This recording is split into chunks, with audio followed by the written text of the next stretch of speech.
Folks, in today's live stream, we're going to be trying to fix this Chicago Northwestern locomotive from Athearn. This is a locomotive which was sent in from a guy named Ricky a few months ago, and unfortunately it doesn't work. When I was doing the tests on it, it seemed to have a short circuit, which is a little bit of an unusual problem for an Athearn. I have seen it a couple times before. Usually it has something to do with the light fixture, but moreover, this also has an issue where I think it was, yeah, it's this truck right here is locked up. So clearly some stuff is, not quite right with this locomotive and it needs to be repaired. So I figured today we'll do a bit of a live stream repair, see if it's fixable, and hopefully by the end of this we'll have a working locomotive. Certainly no guarantee, but these Athearns are very tough. They've got great parts in them. So I find, like, I don't know, maybe 20 times, 9 times out of 10, you can get these things going again. Anyways, it looks like we've got a whole bunch of people joining in. Welcome, everyone. Animator's Paradise, hello. Norfolk Southern Rail fan, welcome. Yeah, I got some folks in here. So we'll take this thing over to the track. I'll just show you what it's doing, even though I already explained it, just so everyone can see it for themselves. And then we'll try to crack this thing open and see what is actually going on inside here. Can you show some end scale today? Well, we'll see how the repair with this locomotive goes first, and maybe if it's good, try working on an end scale something.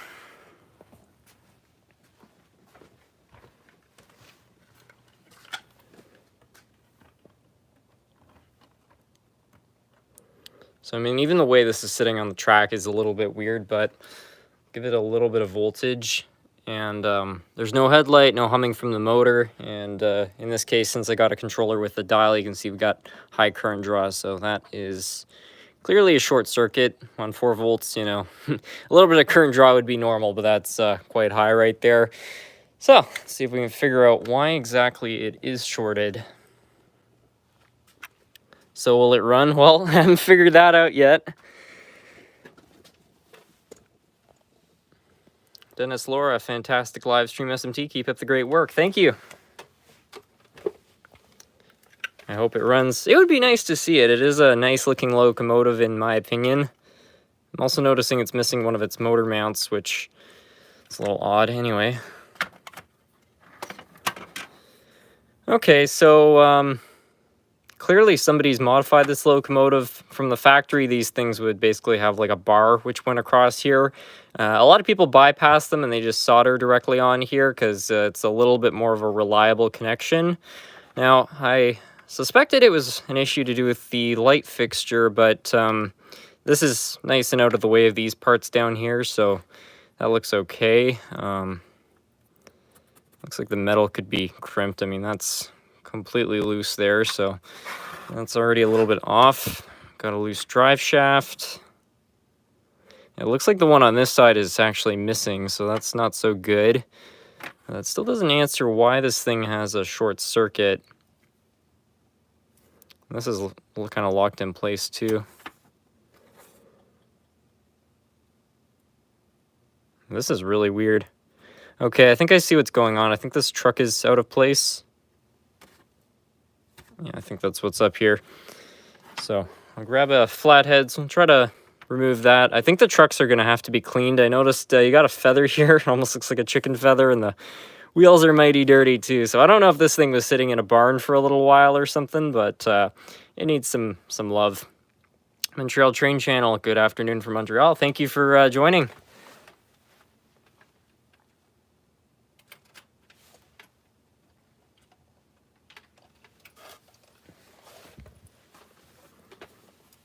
So I'm just going to probably be better actually if I approach it from this side, but we'll just try to kind of pry up right here. And then all that comes apart, so that wheel set's not seized. That's good to see. And I'll open this one up too, because it's probably a good idea just to have a little bit of a gander through both the gearboxes, just make sure everything is okay. As a matter of fact, this one, which is a little bit dirtier, seems to be locked up. And I can already tell what the problem is. You can see this wheel set's nice and loose, but this one is locked up. So I think this was sitting in some moisture or something. I don't really know, but yeah, that's not so good. And I guess that motor mount issue is causing some problems, because you can see that this is pretty loose as well, so that's definitely going to need to be replaced. I'll get some power leads. We'll see if the motor at least works. It's not seized. It definitely does need a servicing, but it's pretty rare that you see these motors fail altogether. They are very well made. EDS Trains, hello. I've never been able to see one of these live streams as I live in England. Well, welcome to this one. It is a little earlier. Usually these live streams are done after 7 Eastern Standard Time, but once in a while on the weekends, it's kind of fun just to do a bit of a repair. Anyway, let me see if I can find my controller here.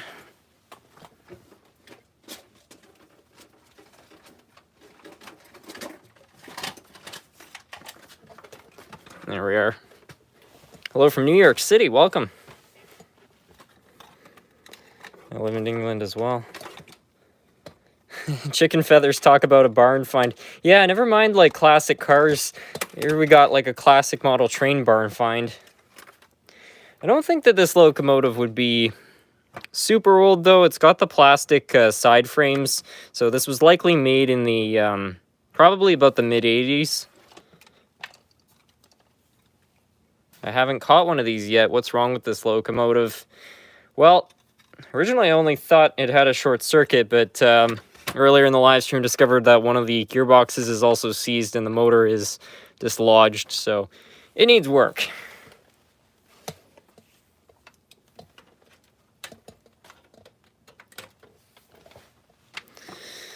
Let's make sure. Yeah, we got sparks. I know shorting the leads of the controller is not great for it, but it's always just a good sign to make sure you actually have power, because there have been times where I've been trying to test something and, you know, one of the wires is broken off, or the controller, I thought it was plugged in, but something similar was plugged in. So it's just good to know you've actually got power where you need it. Anyways, we'll connect one of them here, and then the other one should be able just to go to the frame. And yeah, I don't think that that's making a reliable connection. Let's see if I pull this up here. Yep, that's good.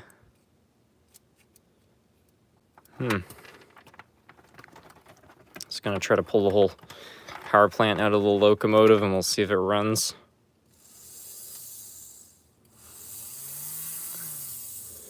Well, the motor seems good. I can kind of tell by how it started there that this has definitely been sitting a while, but that's a good sign. If you have a burnt out armature, there's not much you can do in the short term.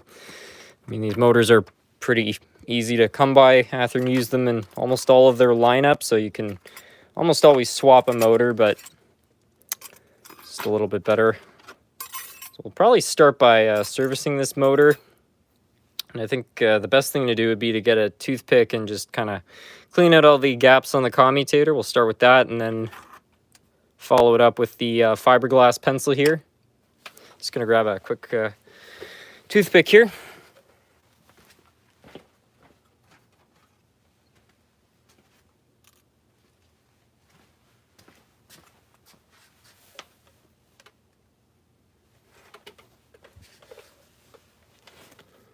I'm just going to see if I can locate an X-Acto just so we can cut that down a bit.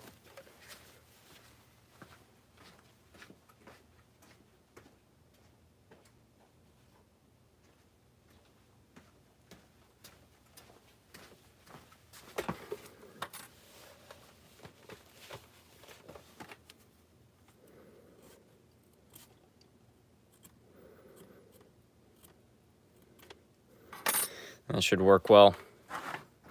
It doesn't really matter what you use to clean out the gaps on the commutator, but whatever it is, just make sure it's nothing that is too abrasive, like metal. I see some people and they try to put screwdrivers through the gaps, or they take like a nail or something. And I mean, that will work at removing the grime, but you really don't want to scratch this component right here, because, you know, this is where the brushes are going to be you know, making contact at a very high RPM. So you want this surface to be as smooth as possible, and even a small impurity can really mess up your brushes quickly. So using like a piece of plastic or some wood or something like that is always a good idea.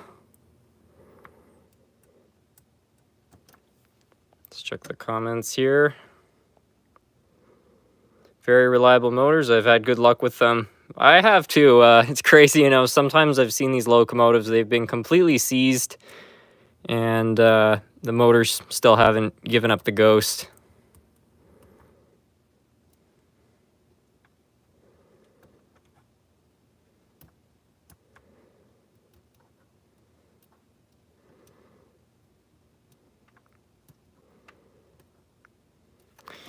Okay, so that should be good enough for cleaning out the mica slots, and now we'll just take a fiberglass pencil and just clean up the plates themselves, and this should improve the efficiency of the motor quite a bit. It should run at a higher RPM now because the contact will be cleaner, but also it will draw less current because, you know, these gaps are supposed to be a separation, so when you put carbon in there or bits of the brushes, it will actually become conductive, and then the commutator's just not going to work that well. So this is definitely a good technique to help make sure these things are running as best they can.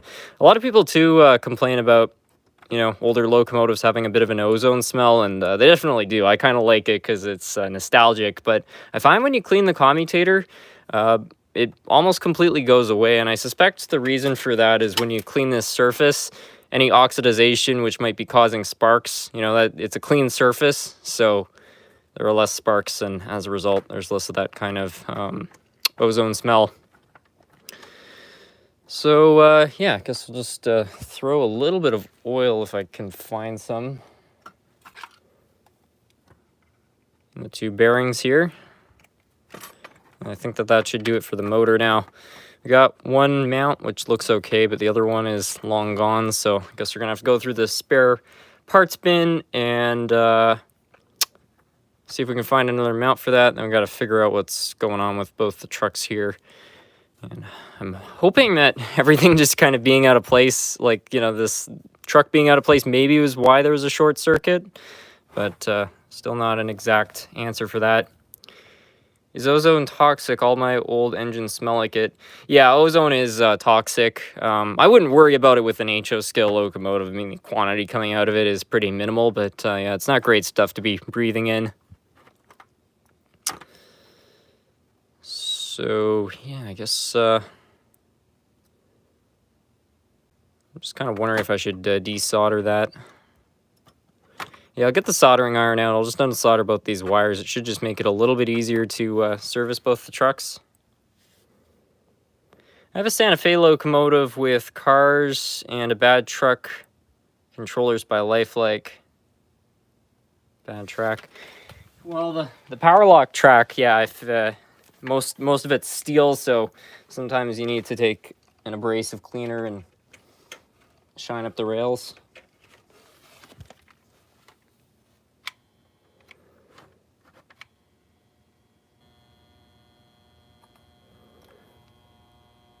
Howdy, Harrison, another live repair. I could use this as background sound. Yeah, it's kind of like a podcast. I really enjoy listening to podcasts while I work on things, like if I'm tinkering on an outboard or a car or something like that. It's something nice about having something going on in the background. Okay, so I think I'll try to tackle the broken truck, which is this.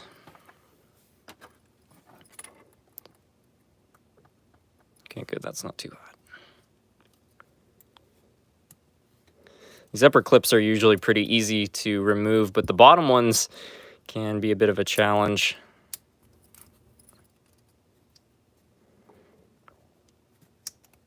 That one wasn't too bad. I think sometimes the plastic just becomes a little more stiff if it's been sitting somewhere warm, like an attic.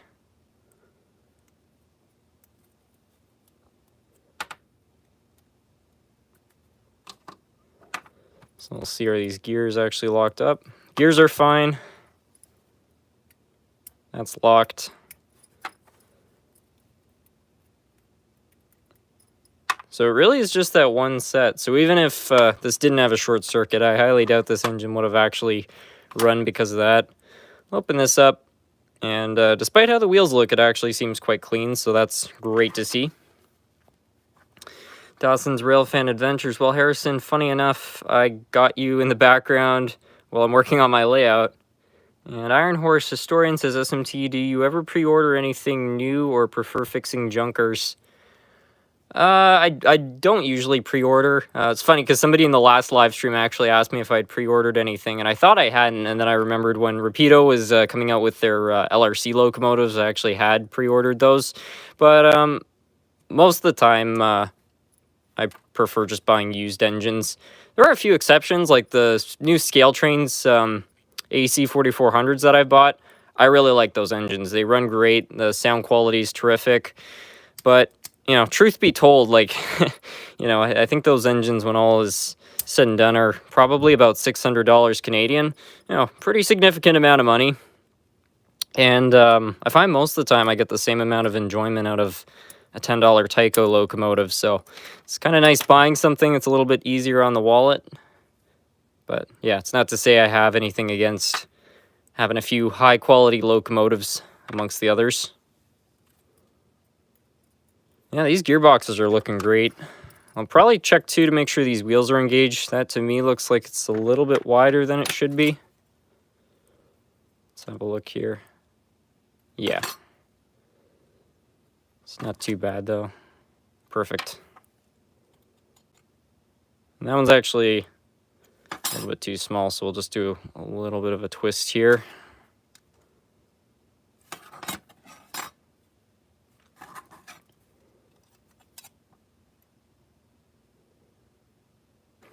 That looks good.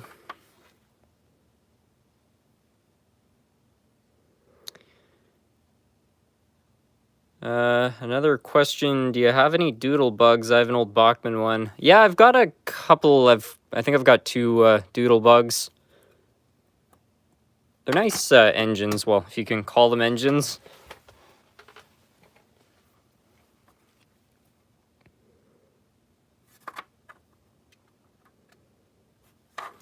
So that's all good. So for this C set, I think what I'm going to do is just remove those.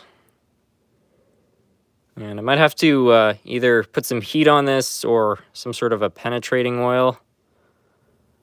Oh, no, it's starting to free up. Let's try to get that off and then completely clean these parts. That's been sitting a while. I wonder if the other one's as bad. That one's a little bit worse. I'm going to get some pliers, see if we can pull that off.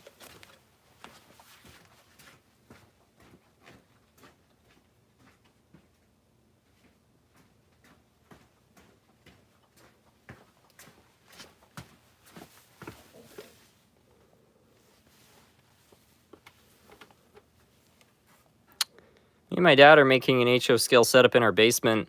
You must be excited about that.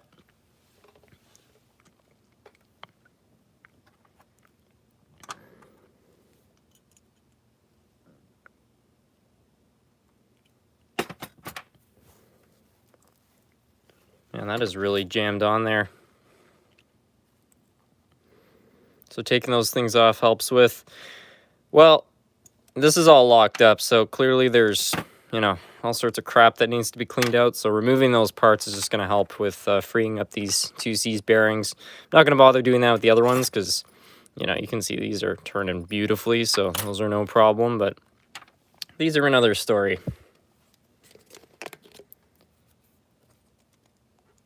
Got some Lifelike track cleaner. We'll see how well that tidies these up.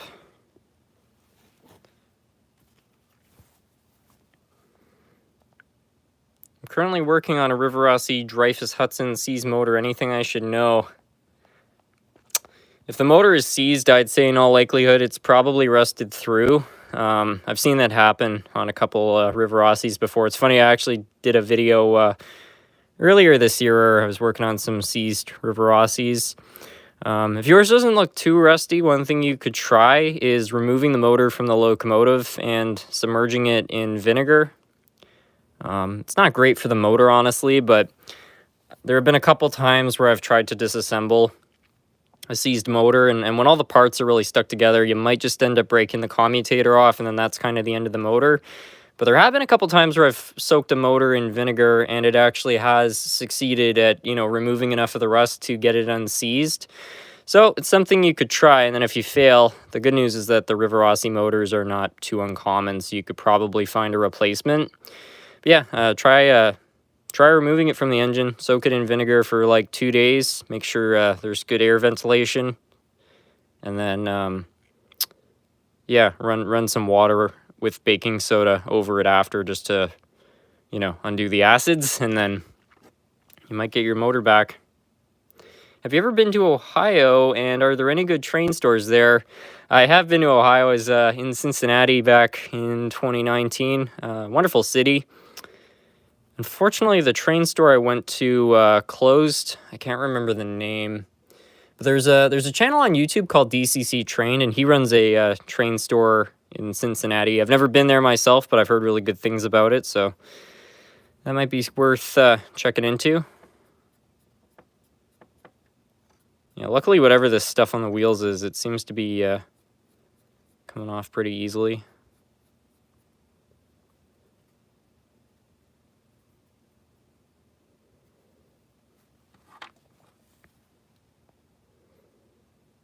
Haven Hobby. Oddly enough, I run a train shop in Elria. I don't know if I'm saying that right, but Ohio. Well, it's really cool. I'll have to look that up later.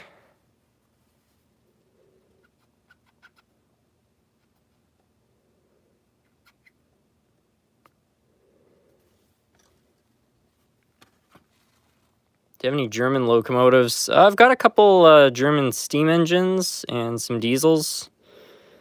It's not a massive part of the collection, but someone I know is apparently trying to get rid of like an entire collection of Markland stuff, and like they want to throw it out. So anyway, I haven't heard from them in a while, so I don't know if that's still the case, but it's possible there might be some Markland content on the channel soon if I end up acquiring that.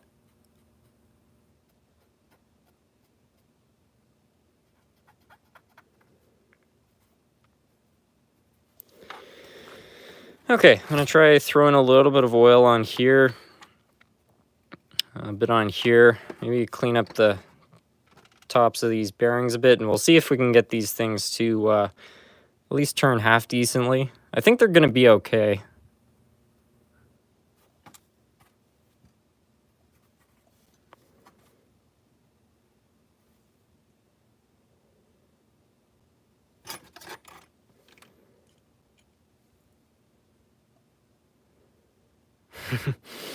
I don't know, they're still pretty bad.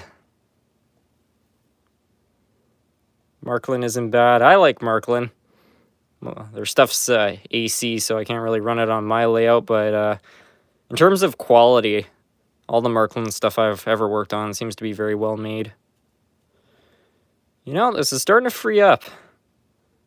This is definitely at least turning well enough that the motor could overcome the resistance. What I'll do now is I'll just clean it again. I'm sure a bunch of crap just worked its way out there. Yeah, it's perfect. I'll just do the same on the other side.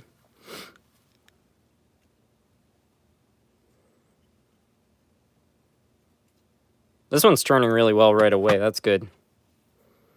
Yeah, SMT, I went to a train show today, and I got an older brass steam locomotive in good shape for only $25. Well, congratulations. It's hard to find brass stuff for cheap, especially if you go on eBay. Like, you could find the most junked brass locomotive, and since it's brass, they'll still be like charging $200 for it. Bio shut. Hey Harrison, I have a Rivarossi Blue Goose with a seized motor. Any advice? Wow, that's funny. Second person mentioning a seized Rivarossi motor.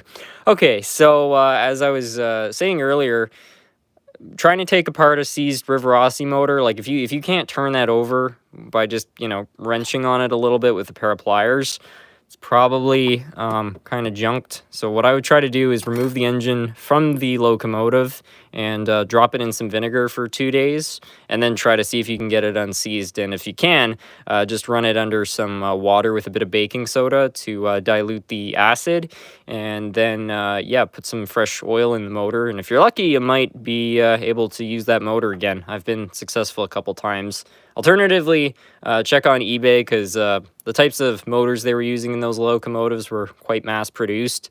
So you should be able to find one pretty easily if the motor is beyond repair.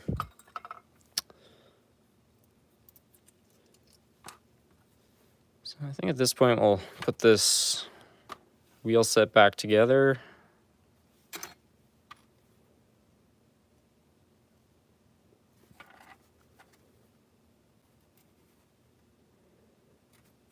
Gotta say, this it's been becoming a little bit more of an in-depth repair than I was expecting. I really thought this was just going to be a basic problem with the light fixture, but it's always the fun with these live repairs. You never know what you're going to find. Does paint stripper work for plastic? I think there are some paint strippers that are plastic safe, but you've got to be really careful. There was this one time I had a Cato locomotive, which I tried to use a paint stripper on, and it actually ended up melting the shell. So, yeah, definitely look to make sure that it's okay to do that before you go applying anything. Because, I mean, you know, paints, a lot of paints they use on locomotives are oil-based, and most plastics are also oil-based. So if you have something which is designed to dissolve or cause certain oils to come apart, might not work so well. Anyways, I think at this point we can probably reassemble these like whole trucks here, and things should be okay.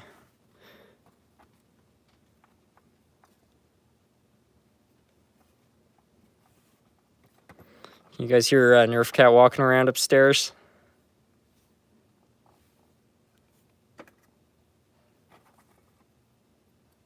That's good.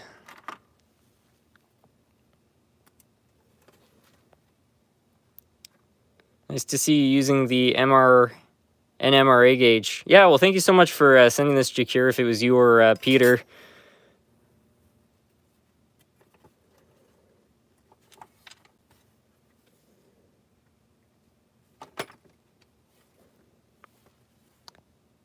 Melted a shell with a paint stripper. I've been through there too, unfortunately.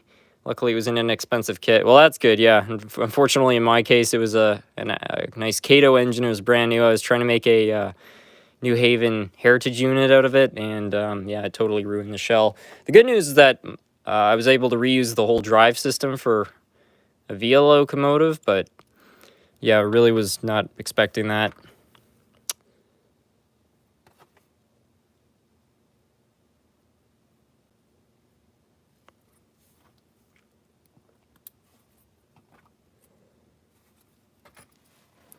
I got started with HO when I was a kid. A neighbor was throwing away a lot of Tyco stuff.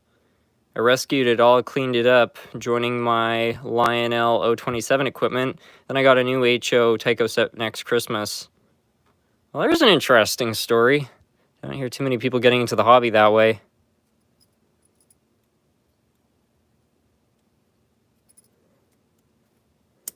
I've always dreamed of one day, you know, walking down the road through the neighborhood and finding a box of old trains.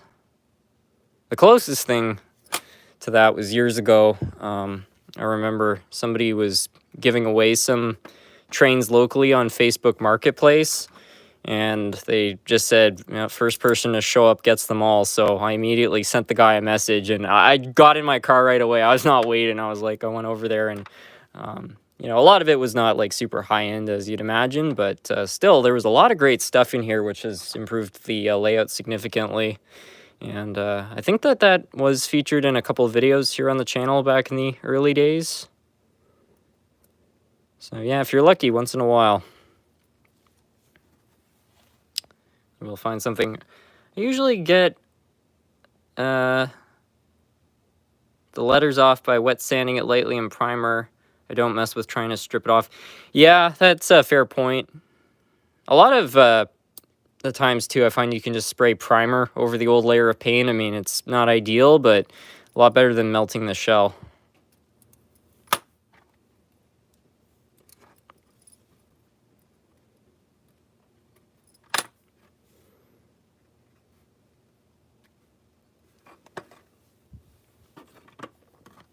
Did I lose the plastic on this? Where'd it go?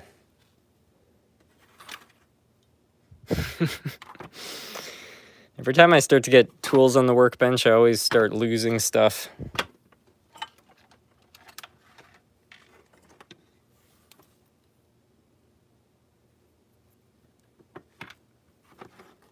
I feel like this is one of those cases where it's right in front of me and I just can't see it for whatever reason. Oh no, it fell on the floor.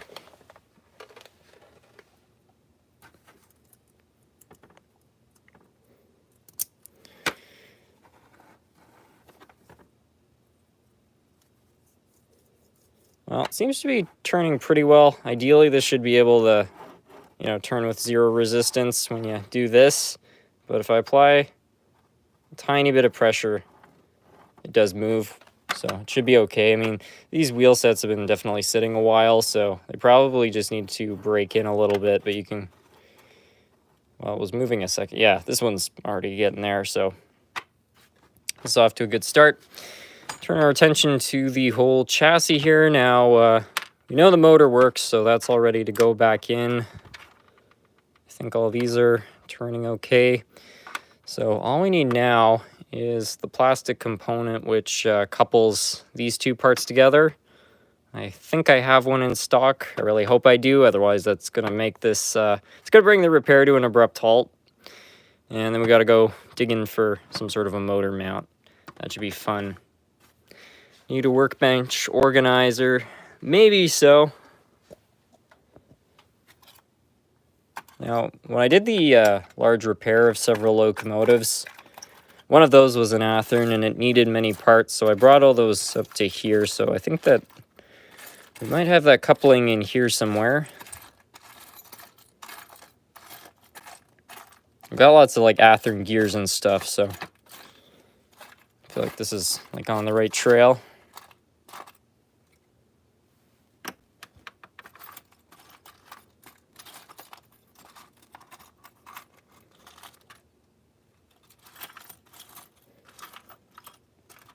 Just noticed this, that might be useful for getting a coupler on that engine if we succeed at getting it running.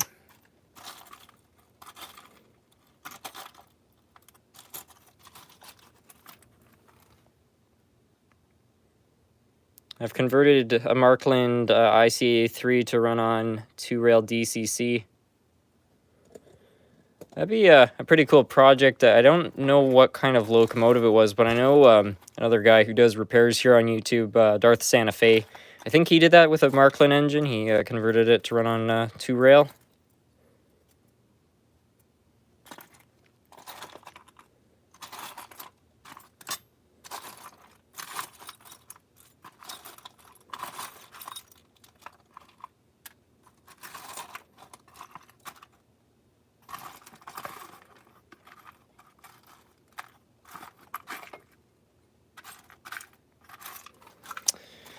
Well, I don't know if this bin actually has what exactly I need to fix this up.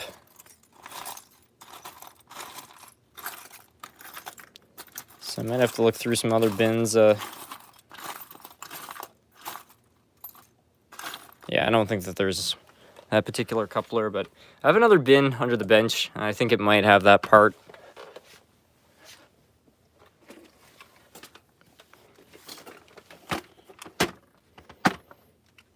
I should really do some organization, like put all the, you know, couplings in one spot, all the wheels in another. It would probably make these repairs a little bit easier to do. There's more Athearn stuff in here. You can see some motors and things like that. I love the new unboxing video. Yeah, that was a lot of fun to put together.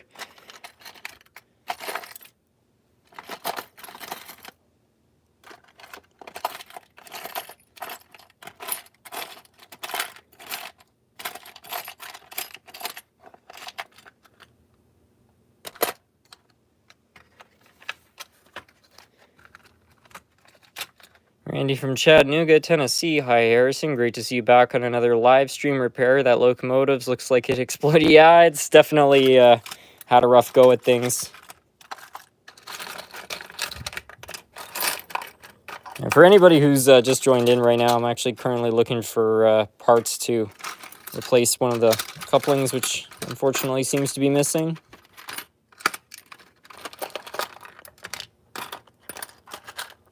If it's not in here, I do have another idea, which is that when I did the unboxing of this locomotive along with the others, there were a lot of kind of miscellaneous parts everywhere. And I think I took a jar and just kind of collected them all. So it's possible that this locomotive's original coupling is somewhere in there. Despite how many Athearn parts are in here, I'm not seeing it in this spot either. So yeah, I'll try to have a look through that.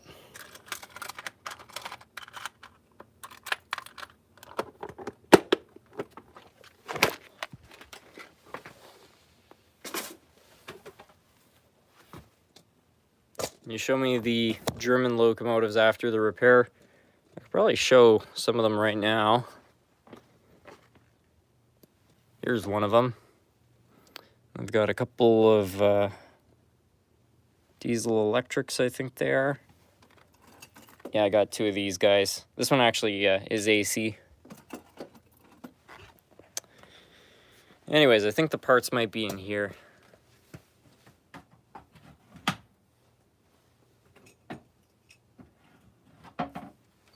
This looks promising.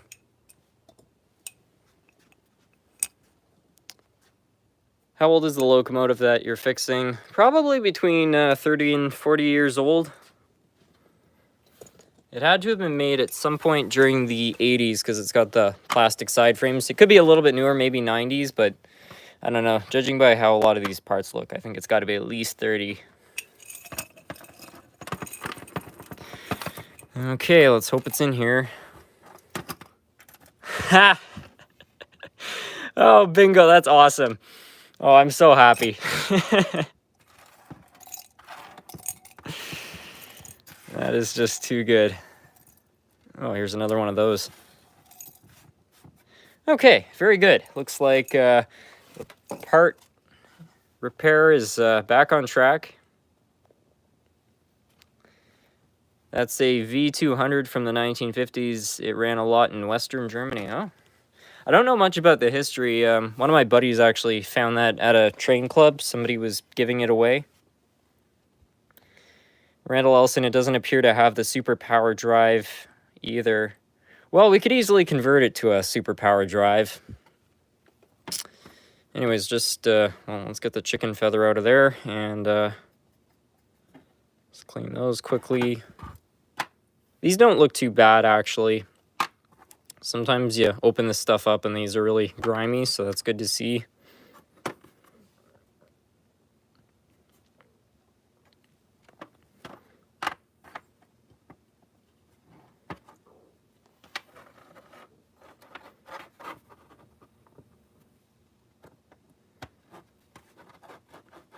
All that's turning as it should, so that is great to see.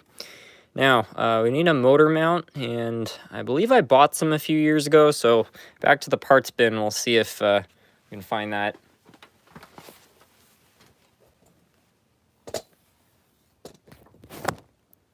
Motor mount and jar. Well, it could be in there, but I bought a whole bunch off eBay a while back, so at least I know for sure that I've got some.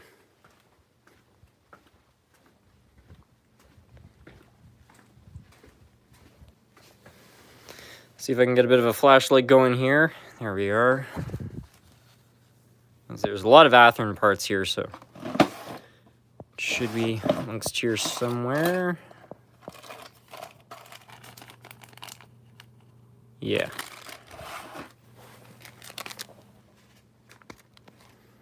Hopefully some of these are the newer, I don't know, silicone ones.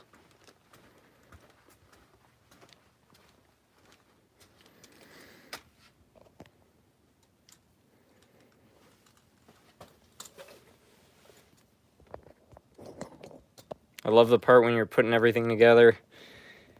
Yeah, it's almost like building an engine from the ground up in a way. I can smell the oil in WD-40. Yeah, a lot of these old Athearns have probably seen a few drops of WD-40 over the years. When I was younger and I didn't know better, I actually gave a couple of my engines WD-40. It didn't melt the gears like everybody says it does, but it's not a good lubricant, that's for sure. It's way too thin. Some people say WD-40 is not a lubricant, and to be fair, that's kind of true because it's so thin, it doesn't lubricate very well, but there is a little bit of I think like a fish oil in there, so it technically does have lubricating properties. They're just not very good. Now, I guess we'll try to get the old motor mounts out. Hopefully this doesn't break.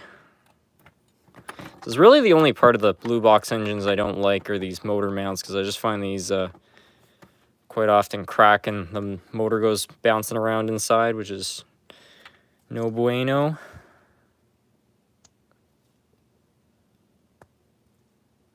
Looks pretty good there.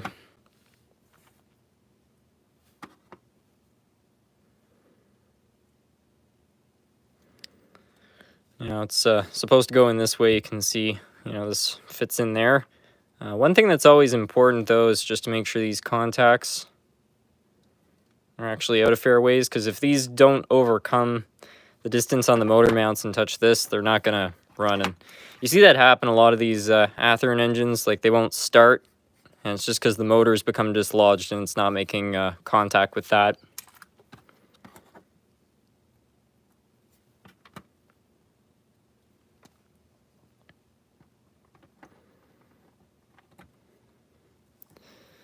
This part's always fun, seeing line it all up.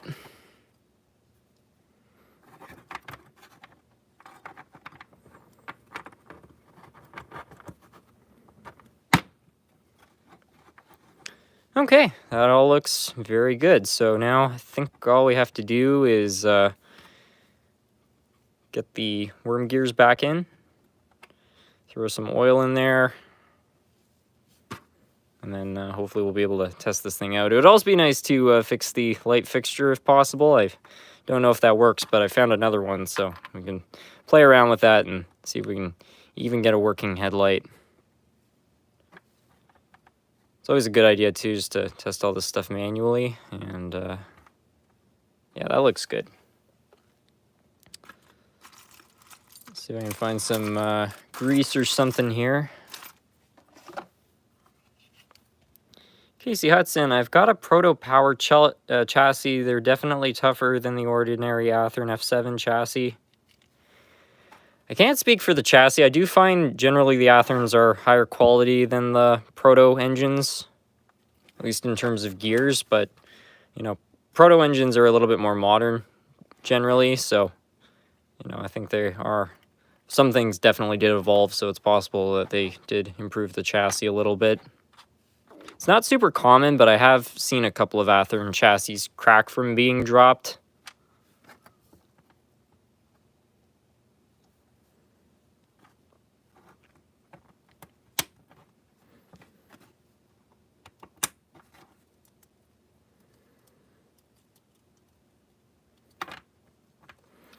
Okay, looking good. Got that soldered back on there.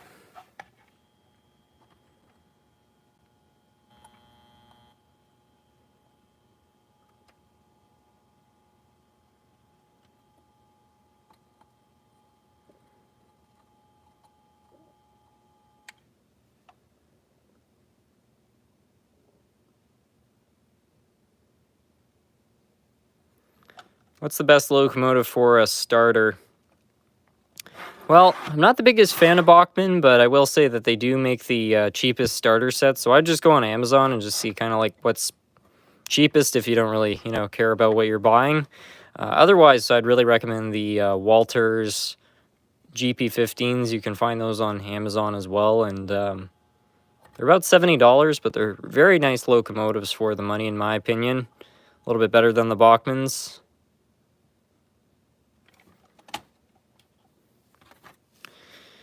Now, something important is always to make sure that these are not applying any tension to the truck, so that's why I'm adding like a bit of a kink to the wire there, just because I've seen times where people put a little bit too much of a thick wire in here, and what can happen is that it actually applies kind of like a load to the truck, and then when this engine goes into a corner, it prevents the truck from pivoting, and then it derails. But I think that that's going to be okay, so all that leaves left is to work on the light fixture. Quickly test the light. Walters or Walter? Well, I think it is Walters with an L, like Walters, but I always mispronounce it for some reason.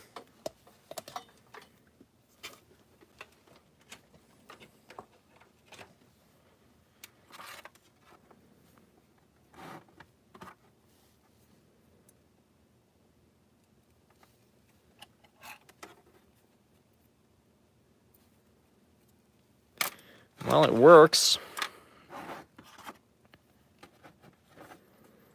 So I think to correct this, all we got to do is trying to kind of bend these a little.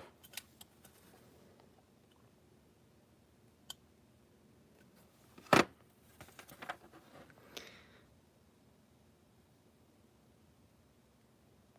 was about to ask what brand until I see, for some reason, half this comment's cut off. How much should I pay for a River Rossi cab forward, mint never taken out of the box from the 90s? I would probably aim to pay about $150 for it. Just be forewarned, though, that just because something's new in the box doesn't mean it's necessarily in mint condition. And I know that kind of sounds silly, but the thing is, when an engine's been sitting its entire life, especially if it's been sitting for 20, 30 years, there's a very good chance it's not going to start. Now the good news is that since it hasn't been used, all the parts are going to be in good shape, so it's not like you're going to have worn down gears or anything like that. But just go into it with the expectation that things might be seized and that you might have to take the engine apart before you run it. So I've seen that happen a lot on new old stock locomotives.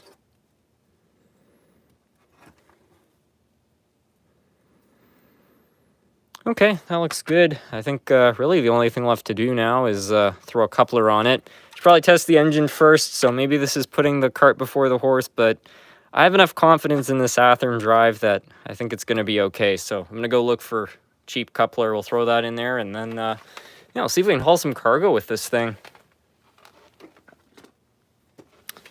If you're looking for a good starter locomotive, Walthers would be probably best bang for your buck as of right now in terms of brand new models. Yeah, if you're willing to buy used stuff, old Cato, Athearn, Atlas, most brands are pretty good. The only ones that are not super reliable is like old Tyco's, Bachmann's, Lifelikes. I really enjoy working on those engines. They're a lot of fun, but if you're looking for something that's not going to give you trouble, I probably would avoid those brands.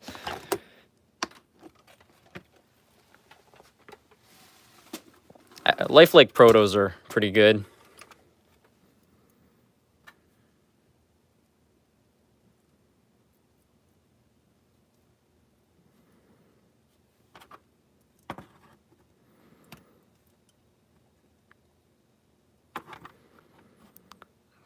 Okay, I think that all looks good.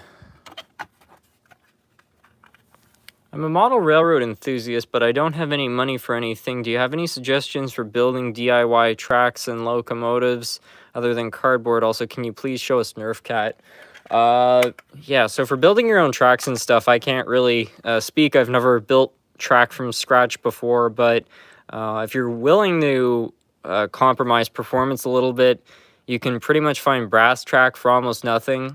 Some people will give it to you for free, so keep your eyes out for that.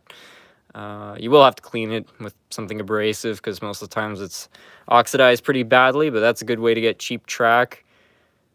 As for locomotives and stuff, I'd just keep your eyes out again. If you're willing to open something up, like an old engine like this old Athearn right here, it doesn't run right. Usually repairable, so if you're willing to do some work, you can sometimes find an engine for like $10, so that's not too bad.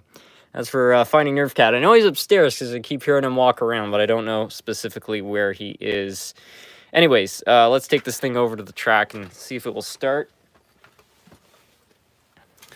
What's the best price for starter sets? I think a good cheap starter set shouldn't run you more than $130 American. I find that's usually about the lowest I see them going for. Sometimes they go on sale though, and you can buy them for like $100. If you can get a train set for $100 brand new, things are looking good. Okay, moment of truth. And one thing I didn't do is clean the wheels, so maybe I should do that, but let's give it some voltage here. Yeah.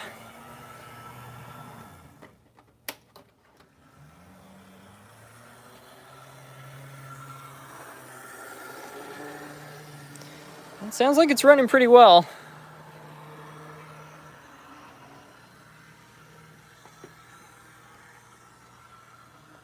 Have you ever left a video with the locomotive ending up in the trash, broken, unrepairable? Yeah, there have been a few engines I've opened up and I didn't succeed. One of them was a Bachmann consolidation, which I got I got it running, and then the drivers ended up coming off it and I couldn't get them back on, so that I just decided to part out. I think there was also an AHM C-liner, which I never fixed. So yeah, I don't win every single battle against these things, but you know, part of it too is just determining how much time and money you're willing to invest in something. I mean, if you're willing to replace every part, you can almost get anything going again, but whether or not something is worth it is a whole other story. Especially if it's annoying to fix, you know? Like, some engines monetarily are not really worth fixing. I fix them anyway just because I find it fun, but it's like if something turns into a pain in the neck, you know, it's kind of defeating that point.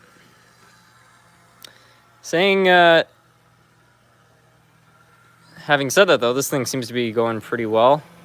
SMT's repair rate is 9.9 out of 10. I would say it's probably about 90%. Not always perfect. Some of these things, I get them running and they're still a little bit rough, but it's fun doing a bit of a resurrection. See if this thing is equipped to haul some cars.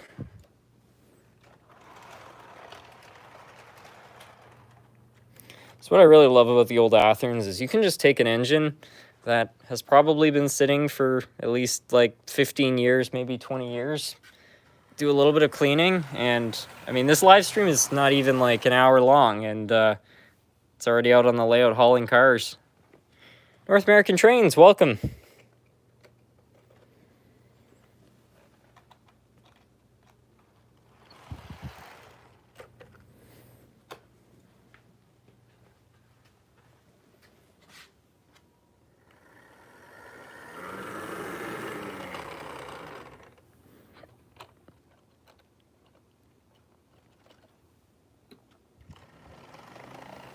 Wow, these cars are just being brutal.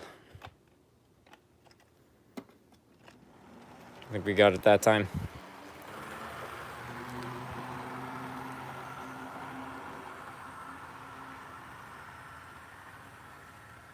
How different is Canadian money to American money? Well, it's on average worth about 30% less, so there's that. In terms of the bills themselves, they're a lot more colorful. That's one thing. A lot of people from the States call Canadian money monopoly money or funny money because it comes in all these bright colors. I kind of like that it's different colors. It makes it very easy to figure out what you have in your wallet.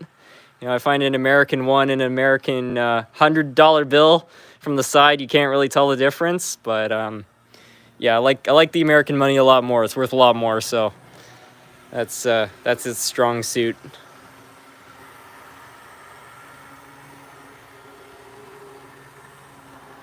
Because right now, yeah, if you want to import something, like whenever I buy something off eBay, most of the prices are in American dollars, and then you have to pay the shipping in American dollars, and then you have to pay the taxes in American dollars. So, you know, you can find a $20 engine, and when all's said and done, it costs you about 50 Canadian. It's like miles and kilometers. Yeah, that's actually, it's kind of funny. That is similar. It wasn't always that way when the financial crisis happened in 2008. The Canadian dollar actually went above par for a little while, which was really weird for going on vacations to the States. It was great. You know, being able to buy stuff and it was actually coming back cheaper, but generally that's not the case. What's a kilometer? 1,000 meters. A top tier DCC and sound locomotive in Canadian dollars is 430 plus tax, 485, which equals about 350 USD.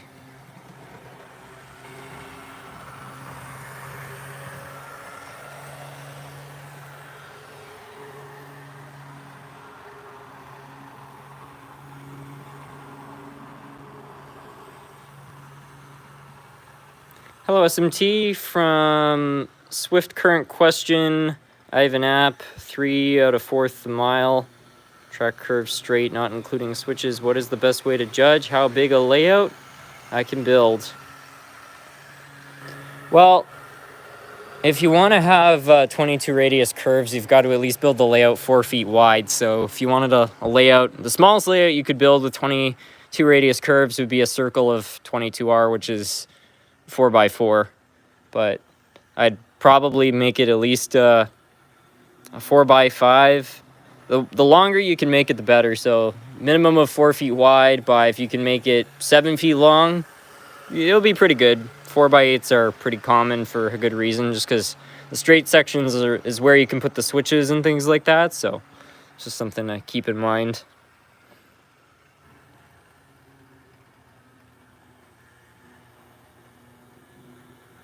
Hey, SMT, have you ever had an engine repaired just to have the motor be a ticking time bomb? Yeah, there are times where you fix up an engine and the motor is on its way out. Windings will still turn the motor over, but they're getting very hot and stuff like that. And my rule with that is just run it until it burns out, you know? So these things don't last forever, so, you know, you can just run it until the coils are burning up, but I've had some engines, like the Chesapeake and On Fire. I mean, that engine's motor has been on its way out now for 5 years, and it's still going. So, you know, just because something's not ideal doesn't mean it's, you know, going to be gone too quickly.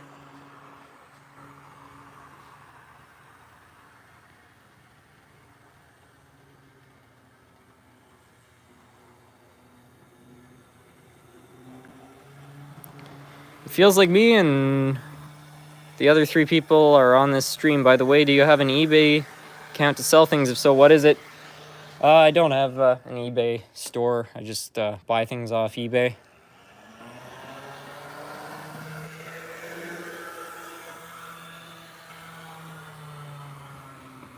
SMT, do you have plans to 3D print new horns for that engine? I could definitely try. I 3D printed a whole bunch a few months ago. They didn't turn out very well, but it's better than nothing, I guess.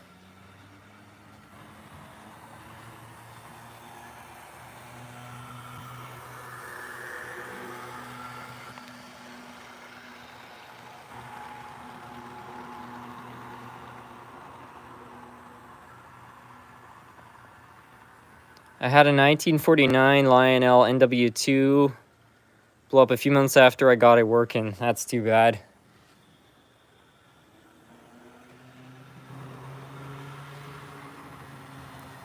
Yeah, the good news with electric motors is if you're really talented, you can rewind a motor. I've only been successful a couple of times, but there are some people out there who are really good at rebuilding motors. So if you can, you know, learn how to do that, even if you have an engine which is no longer in production, you can sometimes get it rolling again. It's running, but I have to fix a few more things until it works again. SMT, I should have said I have over 4,000 feet of track. Whoa. I've no idea what kind of layout you could build with 4,000 feet of track. An awesome one, that's what it would be. Well, I think that this thing can be added to the collection.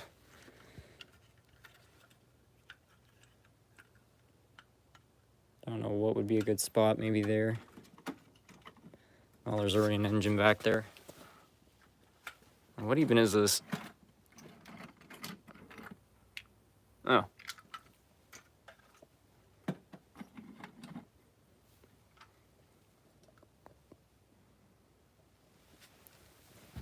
An entire train store of a layout. It kind of is, yeah. This was a lifetime dream of mine when I was a kid. When, you know, I was always kind of, you know, everyone has a dream. This was mine. I always hoped to just have, like, shelves and shelves of locomotives, so it's a dream imagined.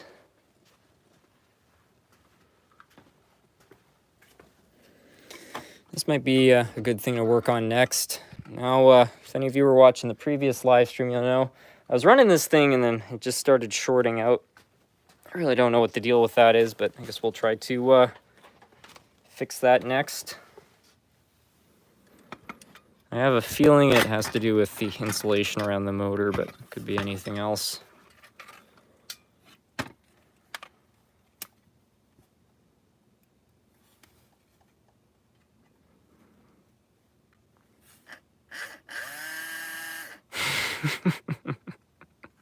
Of course, in the last live stream when I'm trying to use this engine, it stops working, and then in the next live stream where I'm trying to repair it, it starts working again. That's funny. Well, maybe it isn't the locomotive. Maybe it has something to do with how it's sitting on the track. Let's have a look. Oh no, it's that engine. What's wrong with this engine?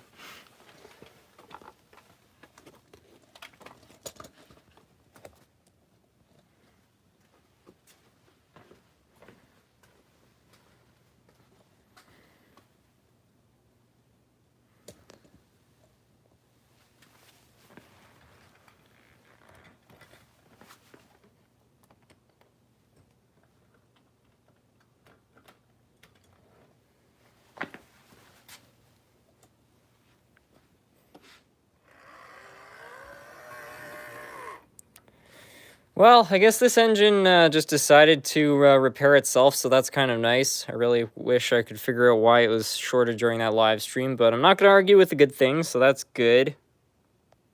How old is that locomotive? I think it's probably from the early 50s, so I don't know, about 70. Late 40s, early 50s would be my guess. Of course, there's never a shortage of things to repair on here, so maybe have a look at something else. I wonder what's going on with this engine.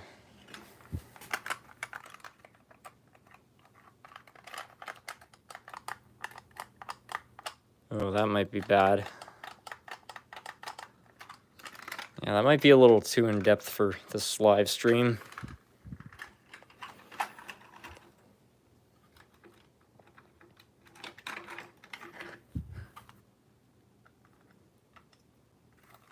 Let's go test this out. That's a Concord E7. They have really large motors. Yeah, I think I worked on one a long time ago.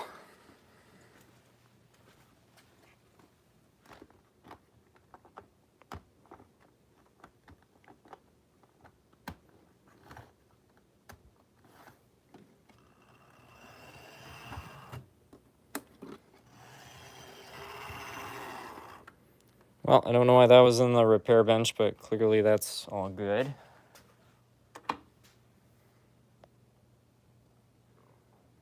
How do you trim your fiberglass pen? I've never really had to. You could probably do so over a garbage can with a sharp pair of scissors, but if you do that, just be really careful because fiberglass is really bad stuff. You don't want to get that on your skin because it will make you super itchy, and you definitely do not want to breathe it in. So if you do that, probably do it in a bin, over a bin outside, maybe wearing a mask.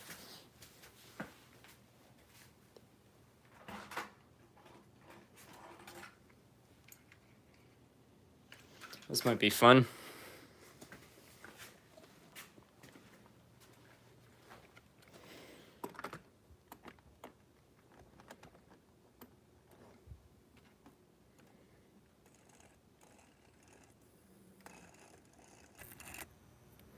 Yeah, seems like a good repair.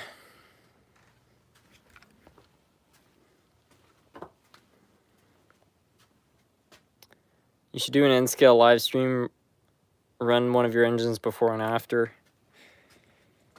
Yeah, I think I'd have to expand expand the end scale layout a little bit first, though, because right now just a loop of track might not be the most exciting thing ever. So here's a Tyco Canadiana Century 430. For anybody who hasn't seen one of these, they're basically the Canadian equivalent to the Spirit of 76 locomotives.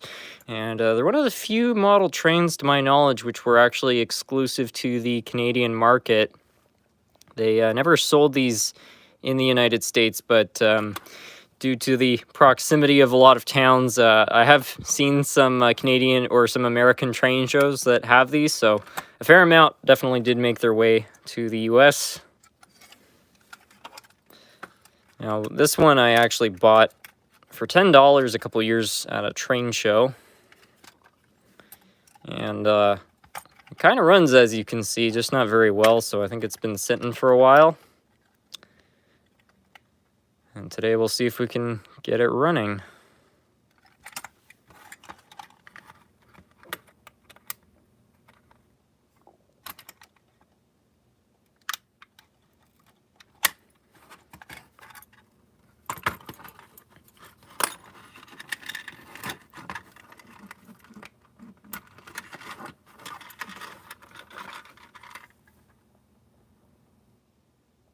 How much do you think that train right there would cost?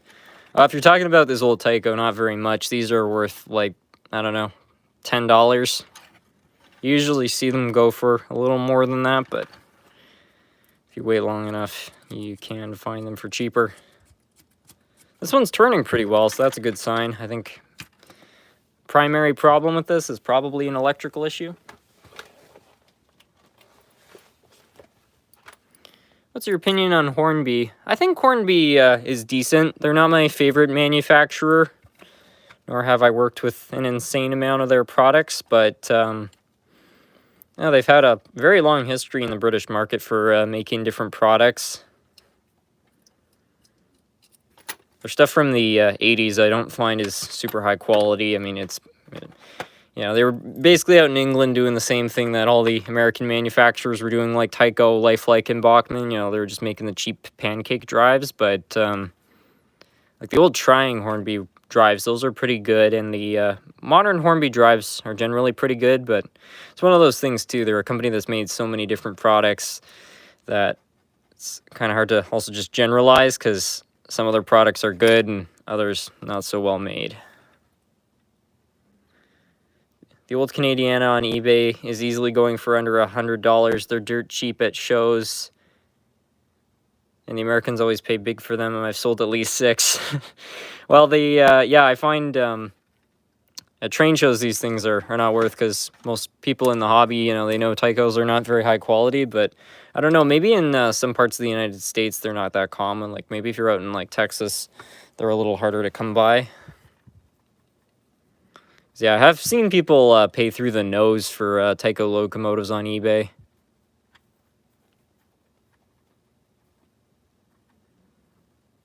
I'm guessing that they probably made less of these than the Spirit of 76s, just because the market's a little bit smaller. I find the Spirit of 76s, those are pretty easy to find.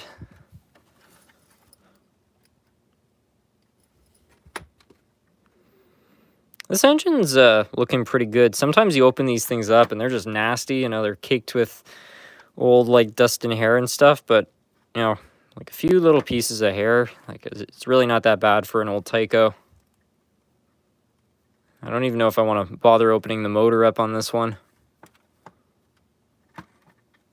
Having said that, the coils look a little bit crispy, so I don't know. Maybe somebody was hauling a lot with it at some point. I've been browsing through Japanese auctions lately, and man, there are certainly some bargains. Athearn RTR Genesis for only $90. Spectrum Gevos for $20. They're usually bids, but nobody bids on them. I'm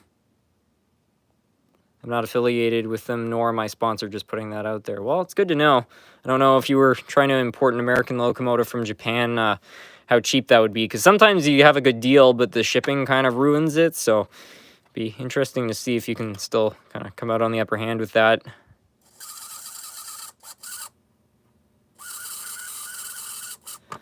Bearings sound delightful.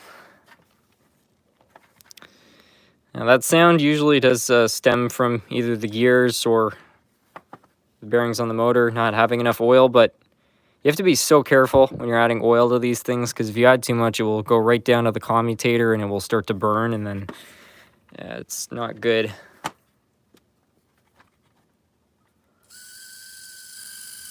Let's see if it starts to quiet it down. Yeah, there we go. The oil's working its way in there.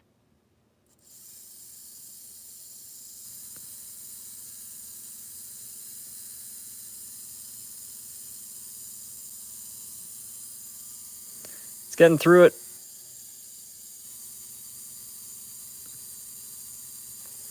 Let's lubricate the entire engine. Yeah, exactly. You don't need to worry about missing a spot if you just soak the whole thing.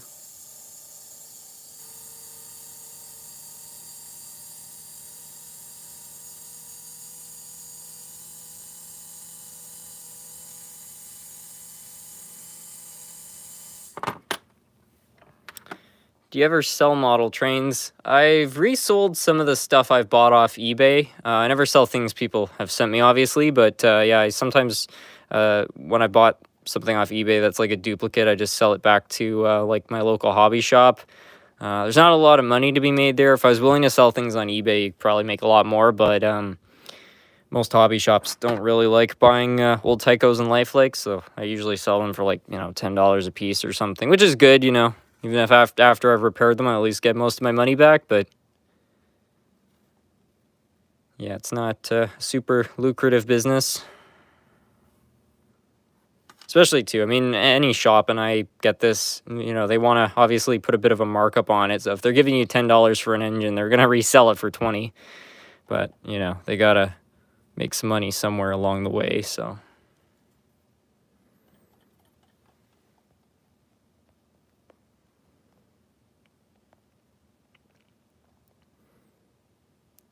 I was going to say, it sounds like this locomotive's been rode hard and put away wet.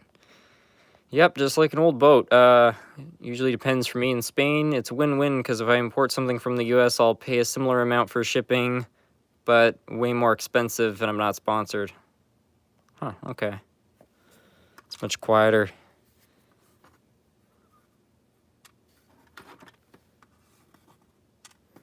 Yeah, so I'll throw these gears back in here.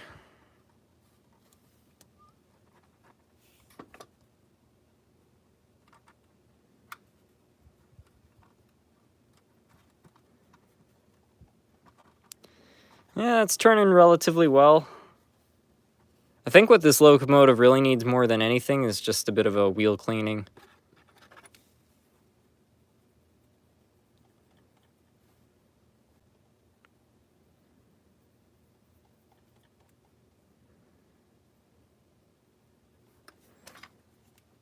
Open train surgery, yeah.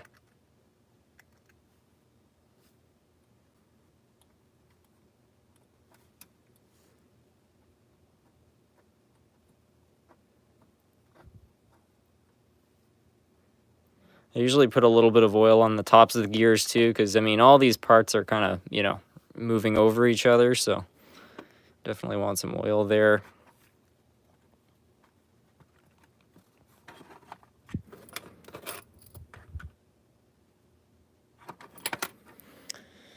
Let's see if I can find some crazy glue, because often these pivot gears, once you've taken them off, if you don't put anything to hold them in place after, they'll just end up slipping, or they'll actually pop right off. So let's put a tiny amount on the top there.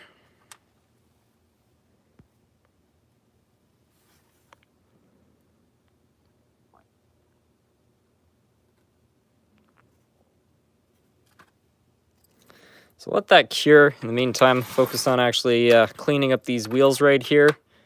Since this is a 430 and not a 630, this middle one doesn't need to be cleaned, so that's kind of nice. Let's see if I have my track braid around, because I find that usually works pretty well for polishing up these old wheel sets. I've had trouble with a similar locomotive. The plastic tabs somewhat hold the motor chassis to the shells broken off so it does not fasten, kind of a bummer.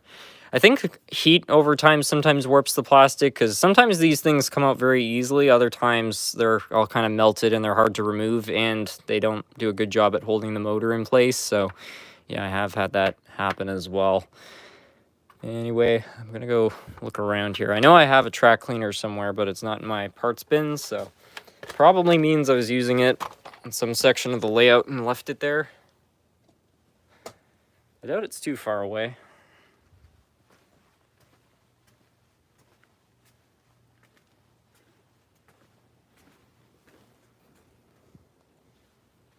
American prices versus Canadian prices, Canada.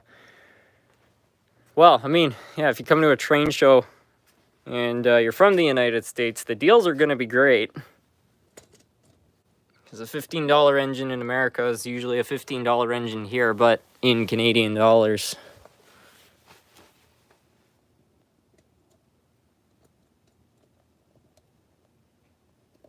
Should I get a Bachmann N-Scale Hudson? I've heard they're good. It has DCC and sound for 150 CAD. If it's brand new, absolutely. If it's used, maybe, I don't know. Bachmann steam engines, I can't say as much for their N-Scale stuff, but their HO ones are a little bit questionable. But 150 for DCC and a steam engine, it's definitely not a bad deal. I'd imagine as a semi-famous model railroader / influencer, you could sell stuff you've owned and fixed for a bit of a premium, but you'd lose much of your time fixing and operating trains. Yeah, there is, and I don't know. I kind of prefer, like, I'm not against, you know, reselling trains or anything like that. I don't see anything wrong with it, but I don't know. I wouldn't want people to be, you know, paying top dollar for something just because I worked on it at some point, and then, you know, these old engines are prone to breaking, so I wouldn't want them to, you know, pay, like, let's say $40 for a Tyco or something, and then, you know, it's still an old Tyco and it ends up breaking.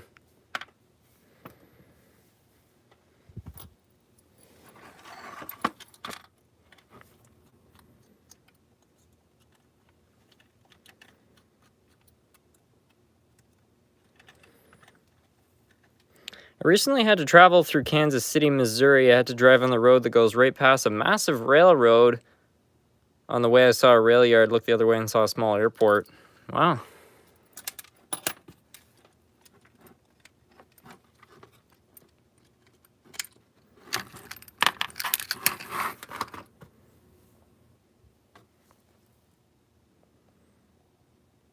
Canada and Moosehead beer.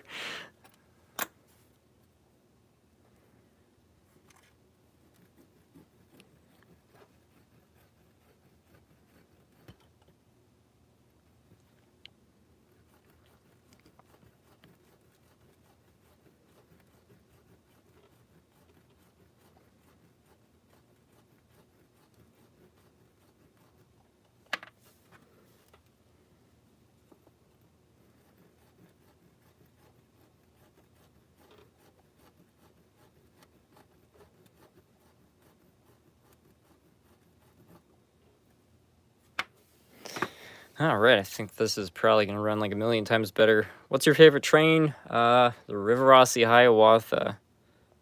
True rail ride, the UK model railroading scene is the best source of secondhand railway stuff on this side of the Atlantic. I have a DCC Shay, but the beloved gears are cracked. Do you have any suggestions on where I can find metal ones? Well, it would help if I knew what brand it was, but I think Northwest Shortline makes replacement gears if there are already metal ones in there. I do occasionally find escapees on this side, though. Just last week I got a UIC style coaches for $40 plus $29 shipping from Nevada. Are there any train shows coming up? I don't think there are any in the well, actually, I shouldn't say that. I think there is a train show coming up in Montreal. It's probably not going to be a very big one, but I might end up going there.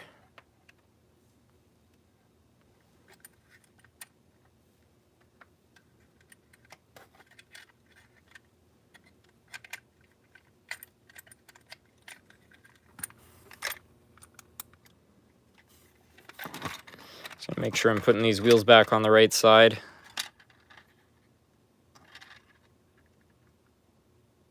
Yeah, I think I got that right.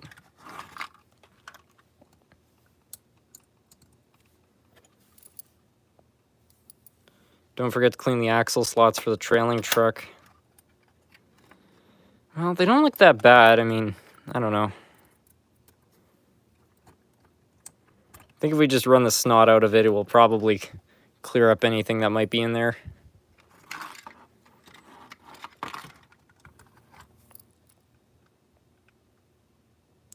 Nevada mentioned and pronounced correctly. Thanks, SMT. Oh, I'm glad to hear that. Do you own any trains that you were skeptical you could repair but managed to make them run like new in the long run? Yeah, when I bought the Yellowstone locomotive, I was pretty sure I bit off more than I could chew with that, and there were a lot of people in the comments who were very skeptical. They were like, that thing's gonna go on the repair shelf and it's never gonna see the light of day, and it's kind of understandable considering how bad it was, but you know, slowly found little pieces for it, and it runs now. It's not a perfect engine, but I really like it, and yeah, it's kind of living a second life. So yeah, there have been a few where I really was doubtful they'd be repairable, and they have come back okay. The other one that I really wasn't so sure about was the Bachmann Canadian National GS4. That thing was really bad, and I was pretty sure that, you know, there was a good chance that that wouldn't be salvageable, especially since I had failed at fixing a Bachmann's consolidation engine, which had the same issue. I was like, I don't know about this one, but that one turned out decently for what it was too. I'm guessing that I'm not the first person to have serviced this, because that does not look like a factory soldering job right there. Miniature Wonderland would make a fantastic road shop. I'd love to visit Wonderland. It's a little out of my way, though, given that it's in Germany, but yeah, one of these days there, and maybe Northlands one day. Have you ever played Railroad Tycoon 2? Yes, I have. Or no, I didn't play Railroad Tycoon 2. I had Railroad Tycoon 3.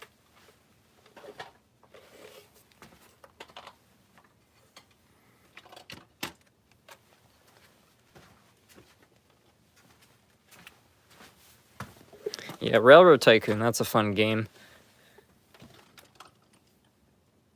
My parents had found a copy of it. It was back in, like, I don't know, 2007 or 8. They were on a trip to New York City, and there's a, you know, the famous Apple store there, which is sort of like a cube sticking out of the ground. And they went there, and I guess back then Apple stores used to sell video games, and they saw it there, and they're like, a train game. I'm sure Harry would like that. So they bought it, and Railroad Tycoon, I don't know, as a young kid, I couldn't really understand how to play it, but later on, I ended up really enjoying it.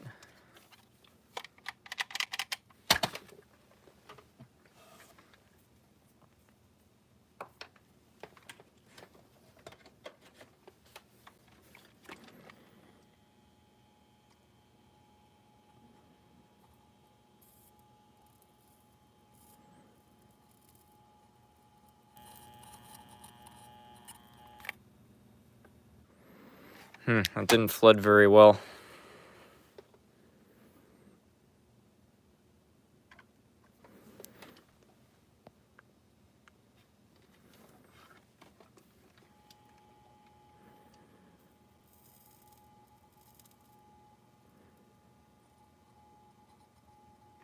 Yeah, that's more like it.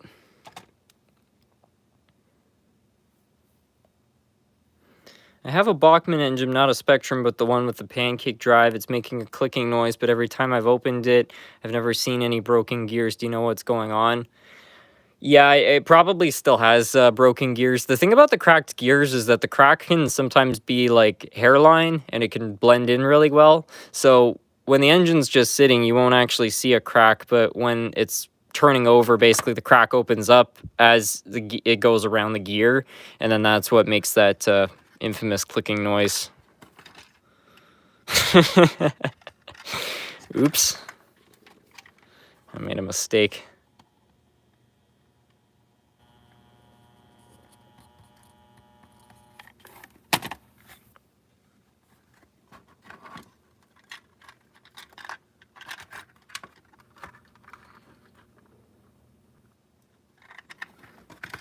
actually string it through everything. Okay, yeah. I think I've got it this time.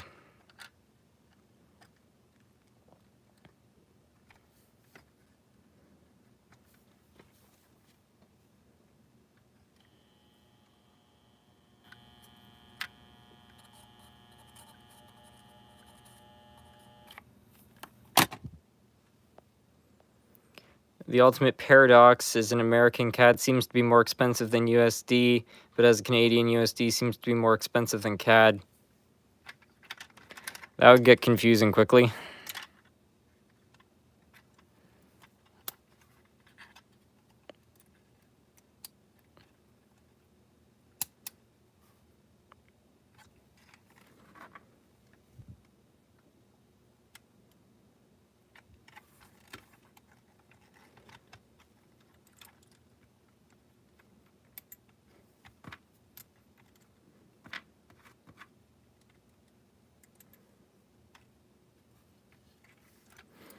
Really curious to see how this thing is going to run.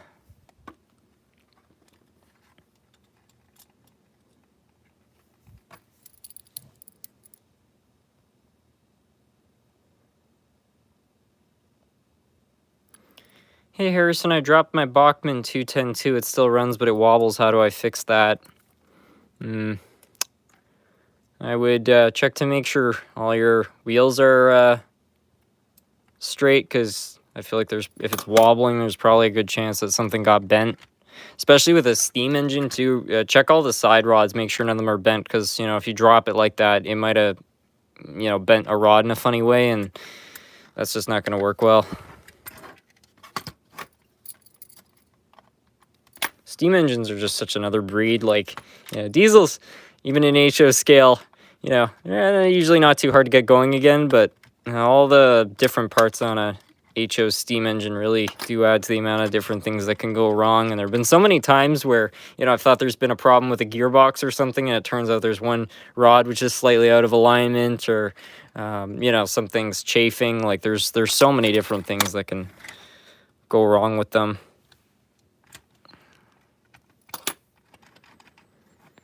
Okay, well, I think this all looks pretty good. Let's take it over to the track and see if this goes. The more rods, the harder it is to get going. Yeah, I couldn't agree more.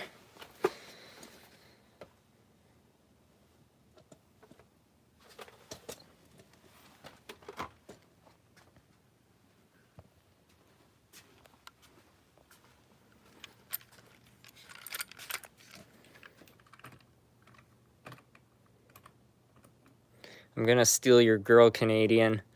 Well, best of luck with that.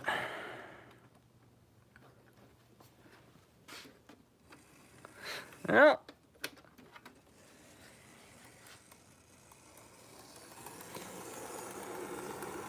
sounds okay. Have you ever done a video custom painting a locomotive? The only one I can think of is the Tyco, well, not the Tyco, but the Athearn Canadiana I built a few years ago. Let's back this thing up before it goes crashing into the rest of the train.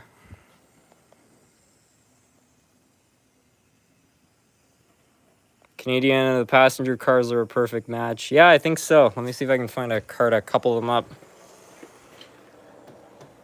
Where the heck did I put it?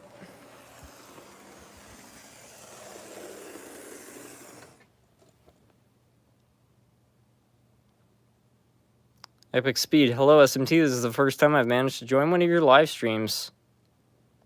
Well, welcome.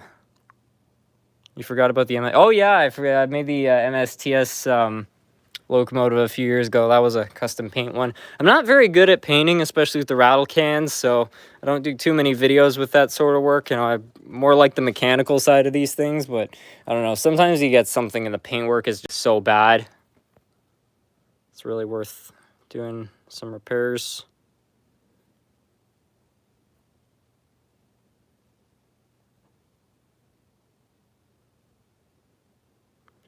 I just joined the Facebook group. It seems that Lima Model Railway Enthusiast group.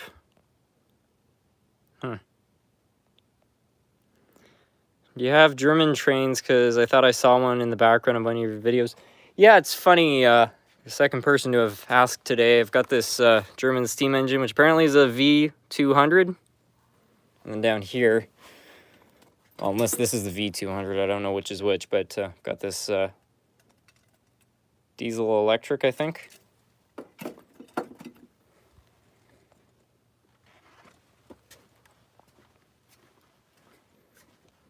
SMT, you should try to make one of those meme triangle trains. That's a great idea. Seen that before. I don't know what I'd create it out of, but it would have to be something that no one's too sentimental about.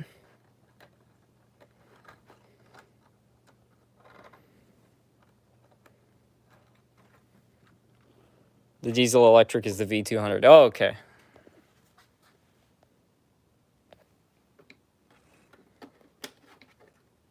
Uh-oh.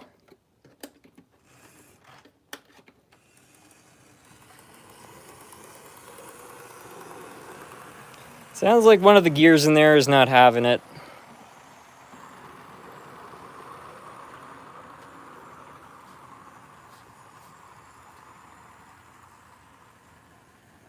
How often do you dust or clean your layout?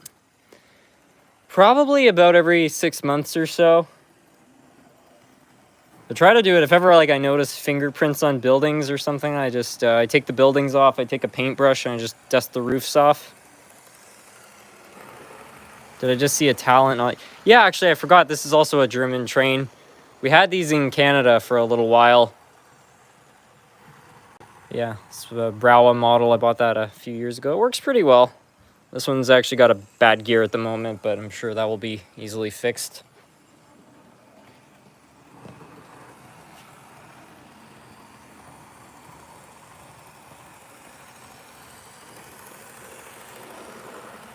I'm trying to get into the hobby and I checked out all the prices. My bank account is about cooked. Well, keep your eye out. Sometimes train shows come around and you can get some good deals. SMT, what's with the leaf blower? I just have that to clean up stuff. If something gets under a shelf and I need to get it to kind of come back out, I can just run the leaf blower, or for cleaning the floors, sometimes I use it. So it's just a handy thing to have. Can you run a Texas chugger? I don't think I have one.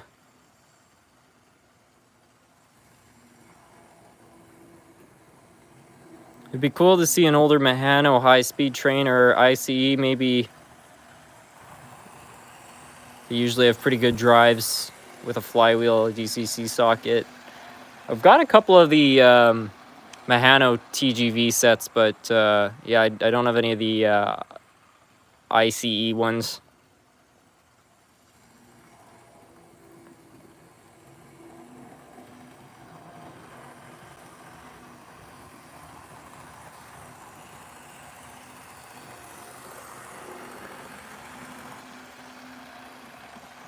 How common is British stock over in Canada? I live in England, and right now I only have one HO scale locomotive, Mahano 284, and it isn't common to find over here. It's not super rare in Canada. I find at most train shows there's at least one or two tables which are British, and there's usually at least one person selling all British stuff. So I don't know. I'd say they probably make up about 10% of the hobby over here. A couple people at the train club I'm part of too. They have some British trains that they like to run. There's some sort of a problem with that switch. In the last live stream, things were disconnecting there too. So I'm gonna have to, I guess, do some track work. I don't know if it's because I realigned some of the track. It wasn't perfectly straight, but yeah, I don't understand why there's problems there. There's graffiti on the boxcar. Yeah, years ago, somebody sent me a great big thing of all these different decals to apply to cars, and then there was this one night I just decided to apply them all, so. Yeah, I don't know what that's all about, but I added it to all the intermodal cars as well. They just all looked a little too clean, you know? Intermodal cars are usually like kind of greasy, so yeah, every so often you'll notice a little bit. Maybe not on these cars, I don't know.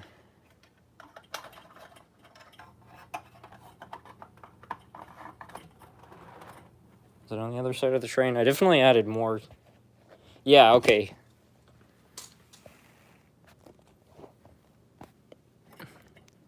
Kind of looks like the Buc-ee's logo.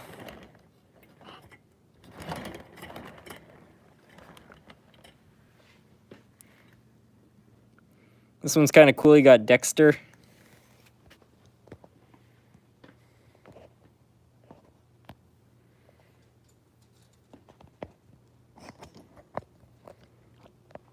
Do you think I should open the 210-2 up? I'd probably try to look it over from the outside before I'd go opening something like that up. Again, it could be a problem with the drivers or the wheels. So what you don't want to do is take the whole thing apart only to discover it's an issue on the outside. I see Dutch trains in Germany and Belgium, but I've never seen a Dutch train as a modeler in other countries.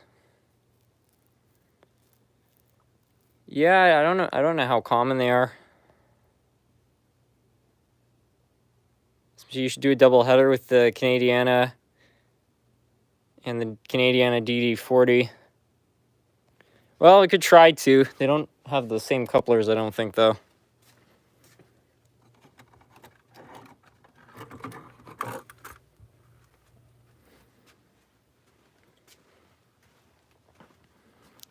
Drivers do not seem to be bent. Could be a bent axle.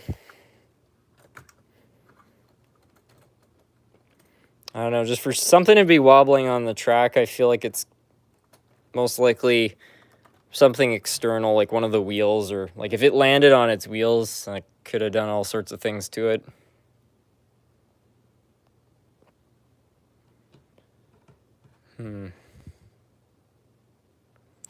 Just trying to figure out how I'm gonna couple these up.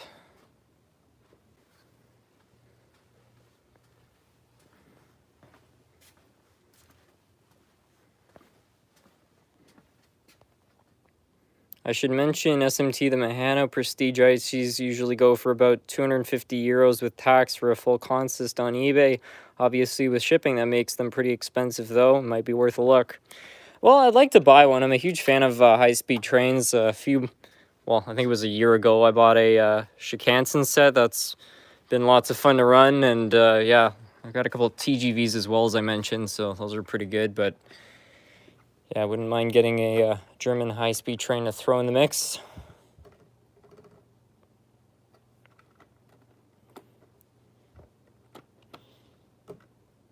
Yeah, maybe what I'll do is I'll just throw this engine on the front of the train, and then this will probably run faster than the Tyco.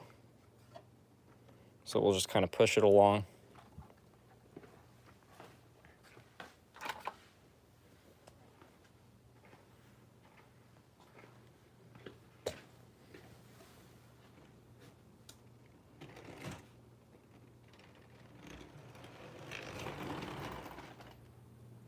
Everything is derailing. That's really weird. I wonder what's going on there.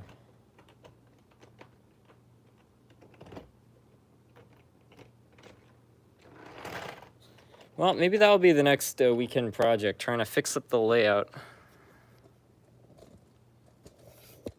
Let's get the tripod going here.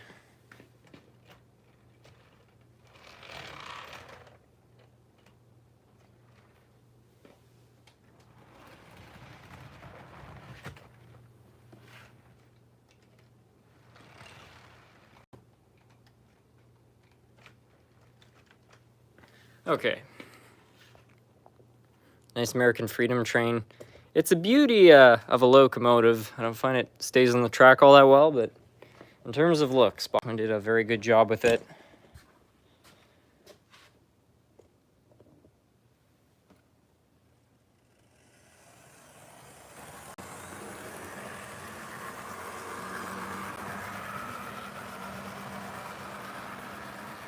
Okay, so apparently the Tyco is in fact faster than the Canadiana, so I guess I'll try maybe swapping the two around.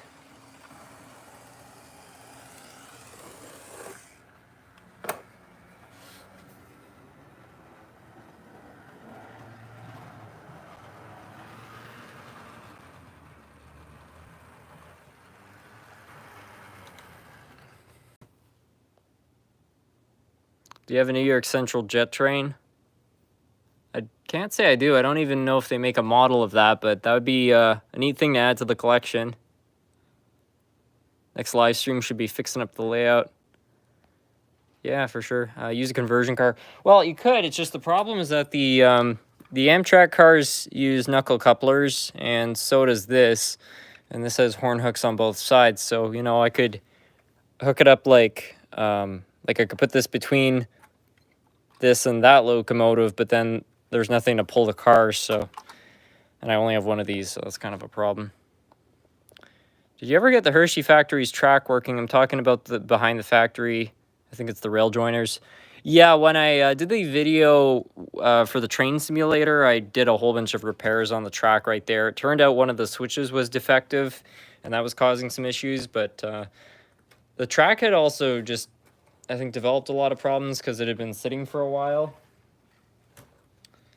But to be honest with everyone, like, when that video was released, what had happened was I had thought that the factory's opening day, because I wanted to open, you know, I wanted to do the video of the 1 in 87th scale. Like, I wanted to announce it officially on the 60th anniversary of the real factory. So a couple days before, I started working on that video, and everything was going fine. And then while I was putting together the video, I found an article, and it was titled, like, Hershey Factory opens June 15th. So I thought it had opened on the 16th because all the news reports of the factory's opening came out the next day. But in reality, the factory had opened on the 15th, so I had to try to rush to get that video done a day early. So trying to get all the track work and stuff working for that video was crazy, and I had to do a lot of repairs and stuff, which were not good. And that was all supposed to be temporary, but then it ended up just sitting for a year. So now I've actually gone through and fixed it all properly, but that's, I think, part of the reason why when I tried to run a train through there a couple months ago, it didn't work very well.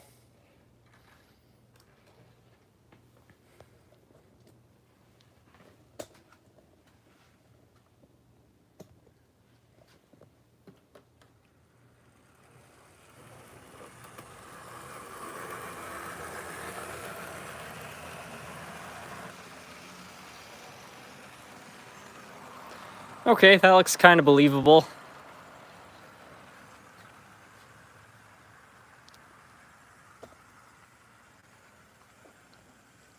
America.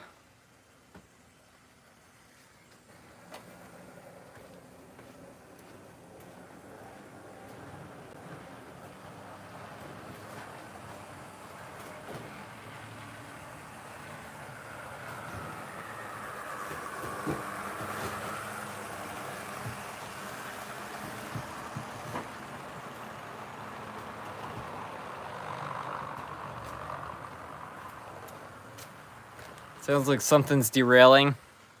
Ghetto baggage car. Yeah, it's rough.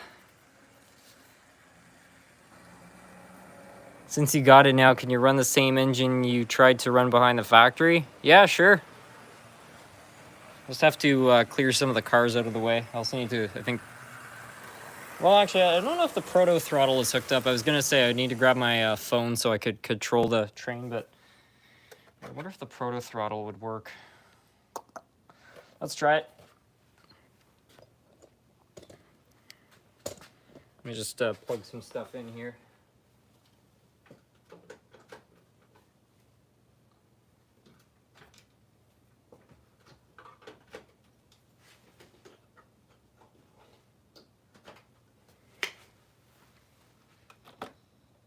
Okay, so basically what I need to do here is the proto throttle has its own Wi-Fi module, which hooks up to the Wi-Fi module of my DCC controller, and that all needs to work together in order for this thing to work. So let's see if it will actually boot here.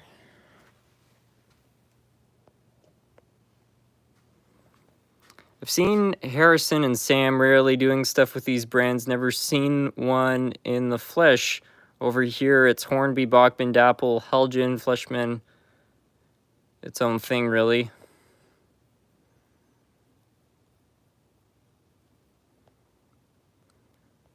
I do remember the video on that controller. It's a good unit. I'm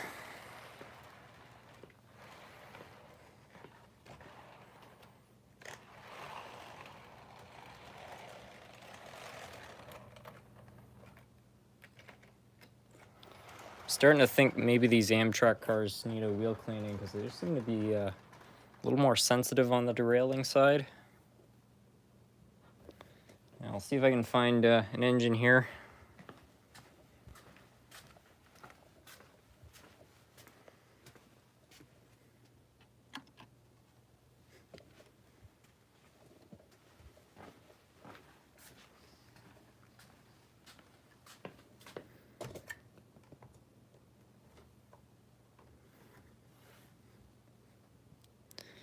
I'll also grab a Scale Train's engine just to make sure the proto throttle is working correctly.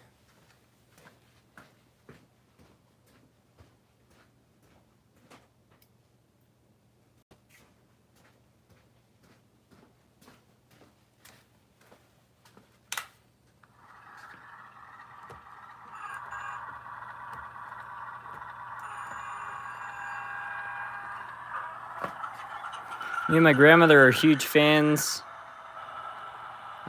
Her name's Jane. Oh, well, hi, Jane. Okay, cool. So the proto throttle is all hooked up here. Now, I don't know how I'm supposed to change the address. 8438. Let's see if it changes it.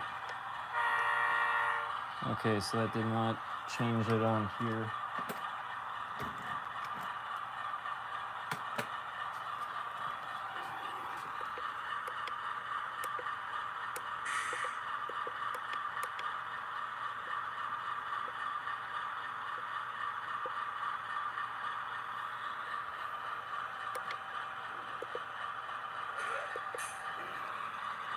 Okay, how do I go to the next one? Crap. Okay, I definitely did not do that right.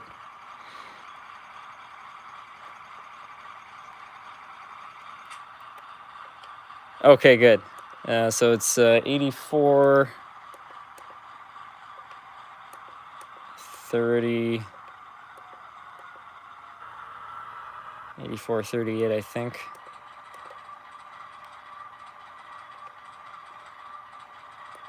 Saved. Yeah.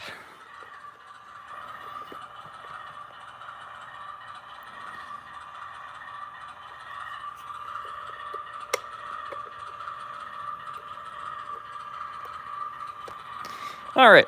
Should be able to make our way down to Hershey's now. Actually, I'm just gonna get those cars out of the way first.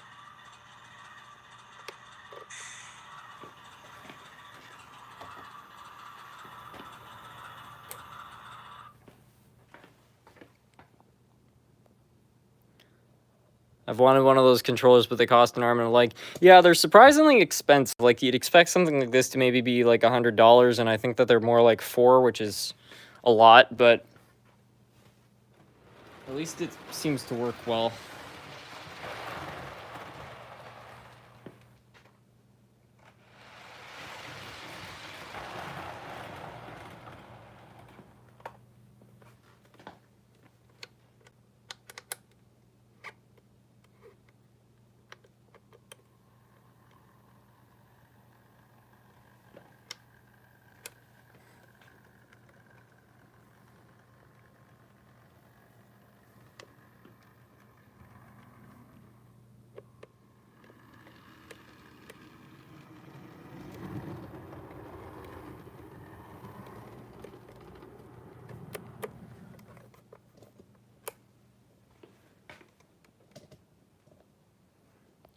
They're cool, but I think I'll just stick with the old MRC controller.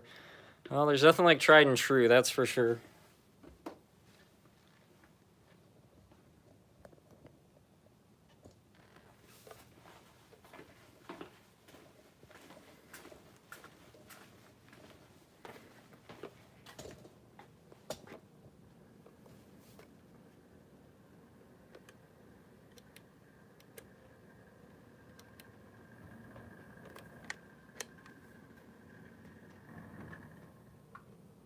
Uh-oh. wonder if something shorted.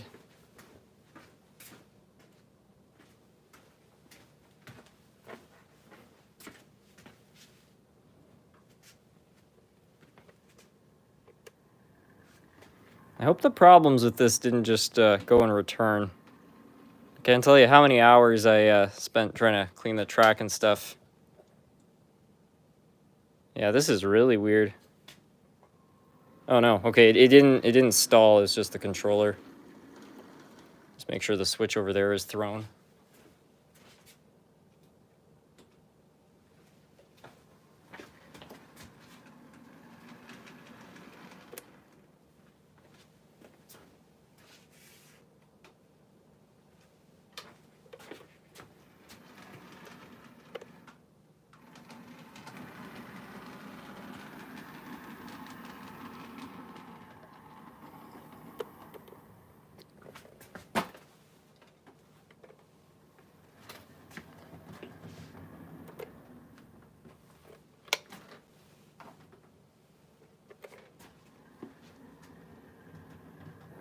Okay, good. Didn't stall out that time.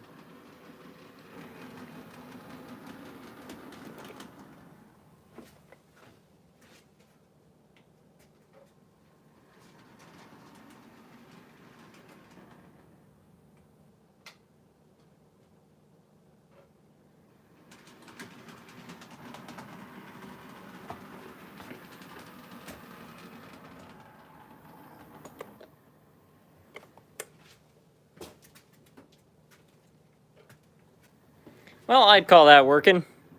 Love the switching. Yeah, I'll see if we can actually collect some cars.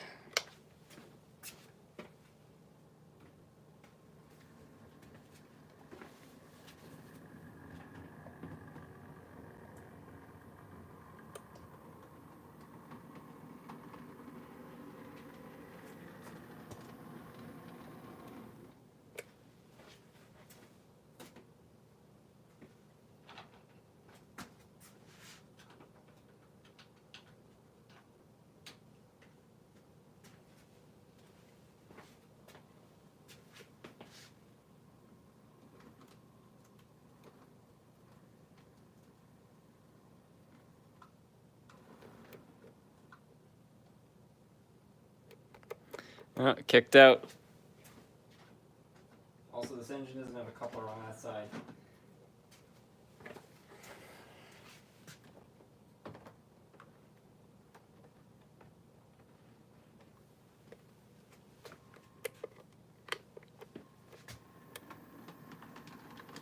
Okay, should go a little bit better this time.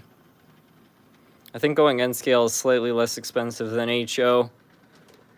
I don't know. In terms of starter sets, I tend to agree, but I find for buying used stuff, HO is usually cheaper.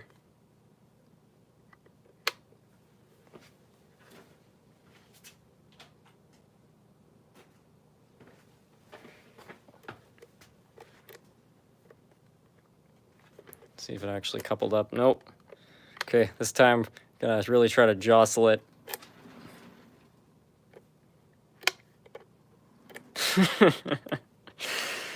Oh, Bachmann couplers, they just never work.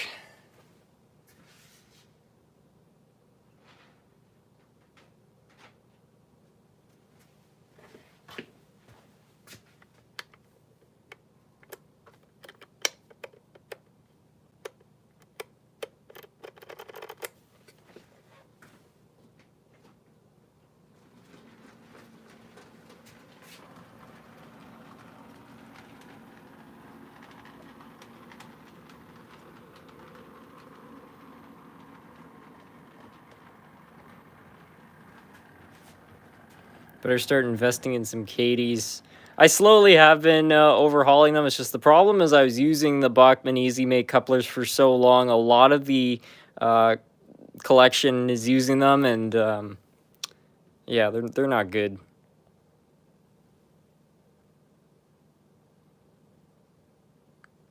Ironically, all the model railroad personalities swear by how good Bachmann is.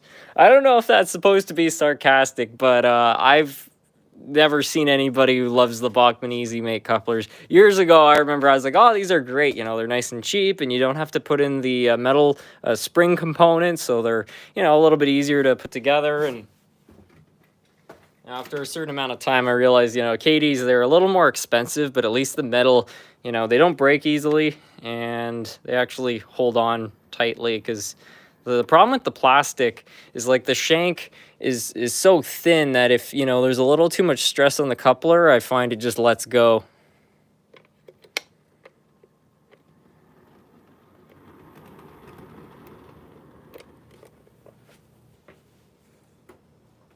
Gotta say, switching on this layout is so much nicer with a walk-around controller, because before I had the wireless system, what I would have to do is every time I wanted to make a maneuver, I'd have to run all the way back over to the controller, give it some power, stop it, and then start all over again. So this definitely makes things a lot easier.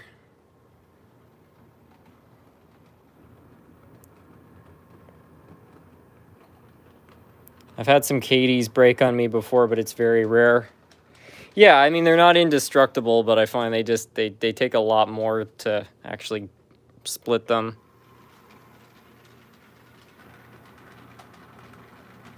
What brand of track is good for building a layout?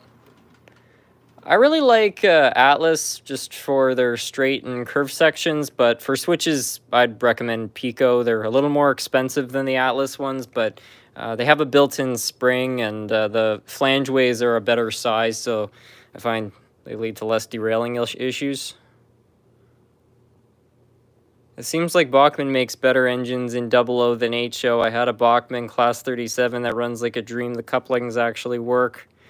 Sometimes you get a good one, but I don't know, even for 00, like working on that Class 37, I think it was, that thing was a nightmare. The amount of bad wiring and stuff in it, like, just not a good design. And, you know, the same goes to, you know, my buddy Liam, he brought over that A4, and I'd really hoped, you know, because it was a more modern engine than I was used to working on, it'd be a higher quality parts on the inside, but no, that it had the same nylon gears that the American models do. So yeah, I don't know if they're really any better or not.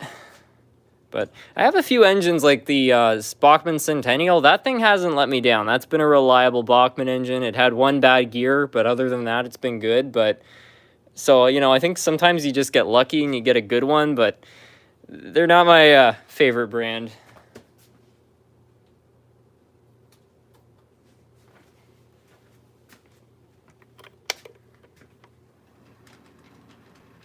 Bachmann UK is generally good quality. I'd love to see a comparison between the American and UK models.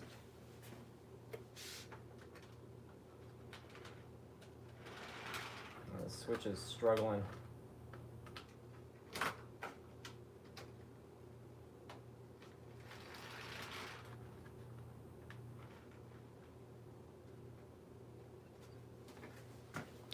Yeah, it would be interesting to try to find, like, the British equivalent to a bunch of different American locomotives and then open them all up and kind of see if they're any different.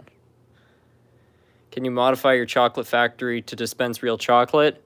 I have no idea how to do that, but that would be awesome. You could just have like a little slot on the back and you push a button, fires out little Halloween candies.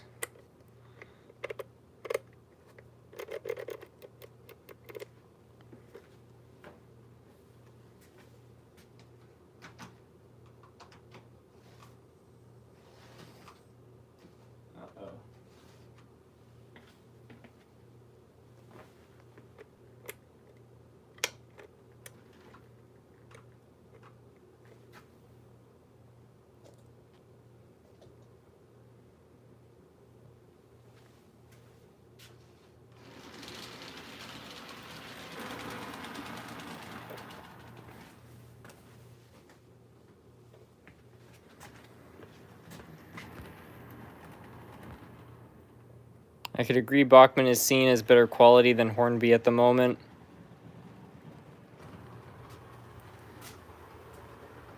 Well, to be fair, I don't know as much about like the UK market as the North American one, but I don't even with some of Hornby's quality issues, if I had to you know, put all my money on one. Somebody said you have to bet which one's going to be more reliable. I feel like a Hornby would still be better just in terms of reliability. In terms of detail and stuff, I don't really know what the difference is, but yeah, they just it's the linkage between the locomotive and the truck. I find that that's usually the most common point of failure on a Bachmann. Bachmann is overpriced for what it is. Yeah, I mean, that's the main thing. Like, you know, I'm a pretty big fan of Lifelike, and Lifelike locomotives are not good quality by any means. They have a lot of problems, but they also didn't sell them for very much money. So, you know, it's like I would let a lot of stuff go. If they were selling stuff really cheap, like they used to, like, you used to be able to buy a Bachmann DCC train set for $250, and it came with 2 DCC equipped locomotives plus a DCC controller. That to me seems like a really good deal, and now that same set I think goes for like $500. So, you know, if they were still willing to sell them at their old prices, like obviously, you know, with inflation they have to keep up a little bit, but like there's another guy on YouTube, J Will 2000, I think his name is, and he did a price comparison and he confirmed that Bachmann has been raising their prices faster than inflation. So it's not just a simple situation where, you know, they're being affected by inflation. It's more a case where, you know, they're just trying to pull more money out of people. I can't say, you know, I blame them though at this point. Like, they don't really have any competition. Like, there's no Lifelike, there's no Tyco. Like, you know, I think before Bachmann had to price competitively, they had real competition, but other than Walters, there isn't really anybody making budget locomotives anymore, so they kind of got the party to themselves. Are you going to set up a monorail? I don't think I have the space to put such a thing on the layout, but I'm not opposed to it. As a CNW representative, I can fully endorse this video. I've owned a lot of Bachmann engines, and I still haven't found one that hasn't been problematic. For a second, I thought that said I haven't found one that's been problematic, and I was going to say, yeah, you might be the most lucky person ever. Yeah, the Centennial has been impressive, though. That engine, again, it had one bad gear, but other than that, every time I've thrown this one on the track, it's been good. But yeah, I have a couple of Bachmann GP40s, and those things both had the issues where the truck detached.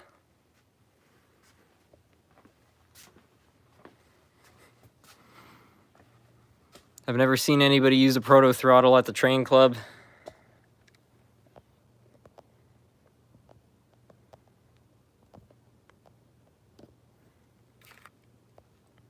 Can you run your German steam locomotives? Yeah, sure.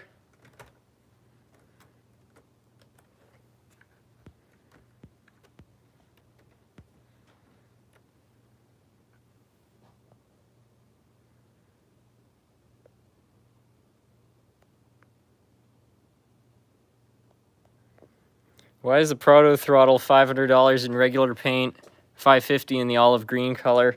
Yeah, I don't know. They do like custom runs, I guess.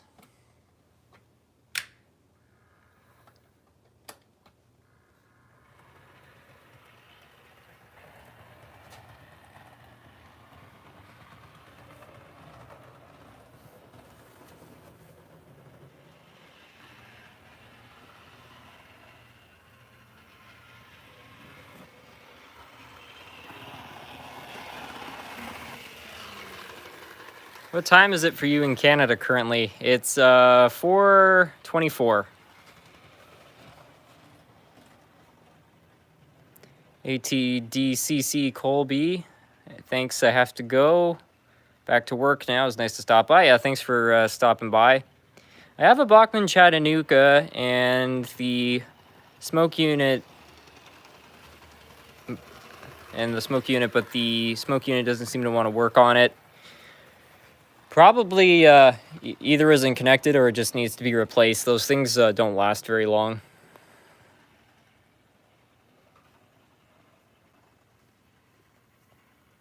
The 90s and early 2000s must have been the best era for model railroading. There was a good mix of budget and high-end trains, many manufacturers, DCC was an option, but not the standard among others. I can tell you it certainly was. You know, I mean, I joined the hobby in 2006. I was only 5 years old, but I can remember, like, towards the late 2000s, kind of like 2008, 2009 era, like, you know, there was a time when I could save up, like, my weekly allowance, which was, like, $5 a week, and, you know, after so many months, I could go out and I could afford a locomotive, and in today's market, that'd be a lot harder, that's for sure. Even the early 2010s was a pretty good time for model railroading. Like, I'd say, like, kind of up until, like, I don't know, 2013, 2014, you know, you could still find a lot of affordable models because you still had companies like Model Power around. Walters was still making Lifelike.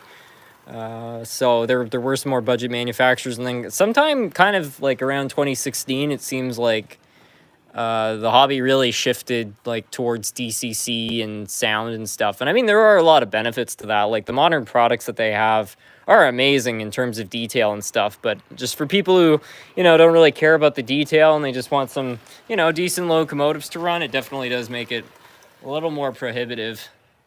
At least there's still plenty in the used market though. Like that's one thing I will say has not really changed, as I find every time I go to the hobby shop, there's more stuff turning up all the time, so that should stay sound for a long time. Because what's nice is that a lot of the people who are into, you know, buying scale trains and stuff like that, they don't really want the old Tychos and Bachmans and stuff. So if you're into those sorts of things, thanks to them, everything's a lot cheaper. I have a Bachmann F7 brand new Santa Fe scheme that wasn't given enough weight from the factory. Oh no. I'd probably check the traction tires if it's an older one. I know some of them had traction tires and sometimes they shed one and then that won't work very well.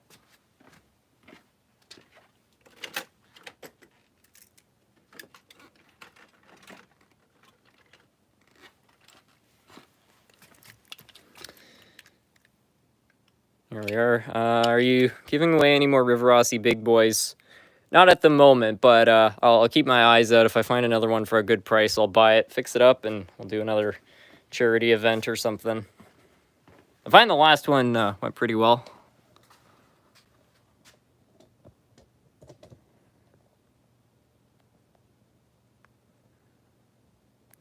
DCC and sound is pointless when every locomotive is blasting the horn. You lose track of yours, and the noise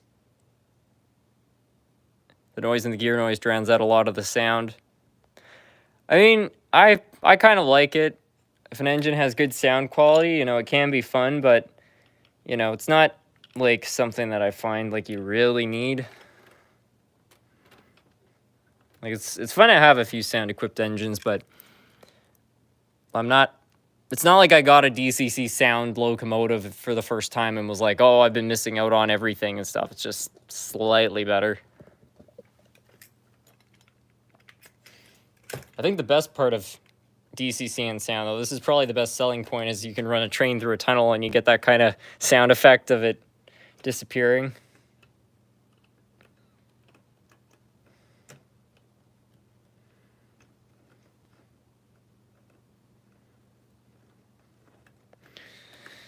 So as requested, here's the German steam engine. And I hardly have serviced this thing, as I should mention too. It was just picked up from the train club. I threw some oil in it, and I mean, it seems to run pretty well.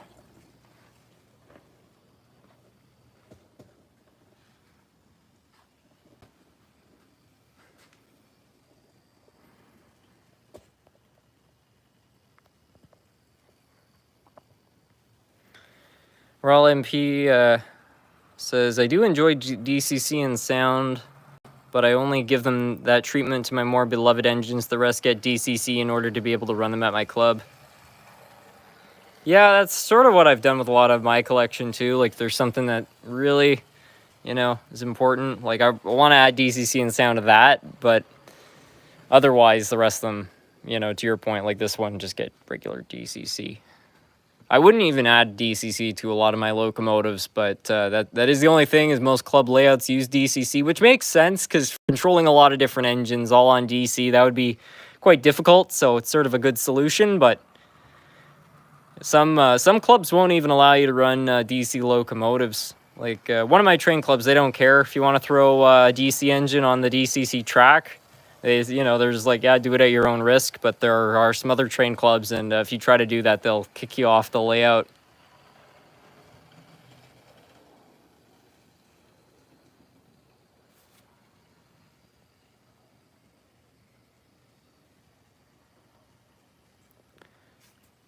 For the chocolate ejector, just get a pinball shooter and container to feed. Oh, yeah, that's a good idea. Yeah, for the candy factory there. That'd be an amazing thing to add onto the Hershey's factory. There's just a spot on the back. I don't know where I'd add it, but just fire out little chocolate bars. Whenever I'm showing somebody the layout, I think that they would love that.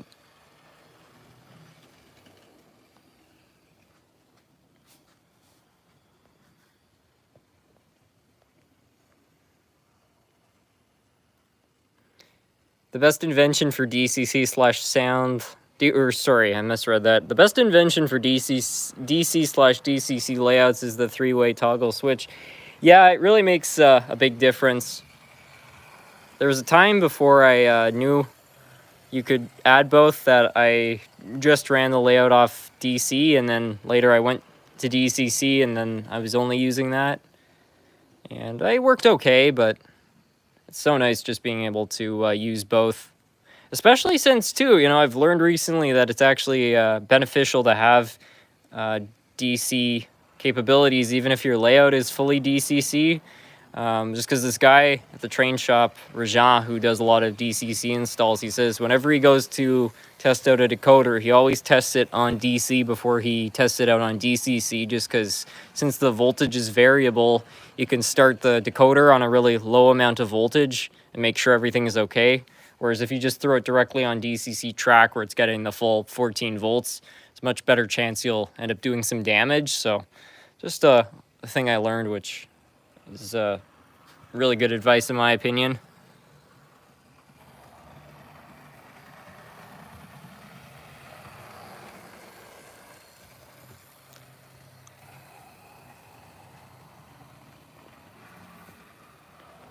How common are 80s era Tyco diesels? I have two, but one is dead. The other one, however, works, but it's loud.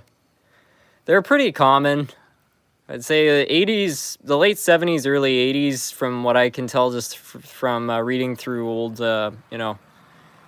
railroading forms and stuff, seemed to be when Tyco was kind of in its heyday.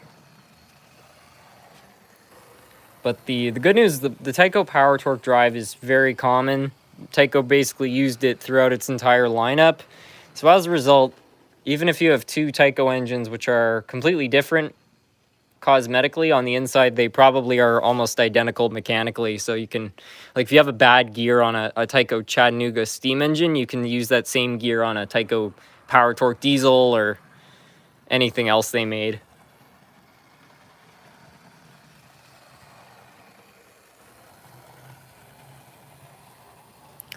My club layout is DC and DCC. I just turned most of my trains to DCC so my friends don't have to take out their DCC trains. Some of my friends don't trust DC with their DCC trains.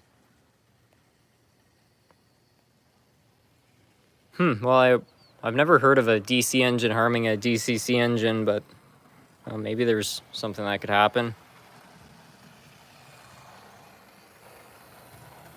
It's crazy to think that Rivarossi made two different Hiawatha steam locomotives and they're both very rare. Yeah, that's true. The one that I really want to find, though, is the green version of this, which apparently has never even been documented on some Rivarossi forums. But there are some Rivarossi catalogs that specify you were able to get a green Rivarossi Hiawatha. I don't know if that's true or not, but I feel like there's got to be at least one out there. And I'm determined to find it.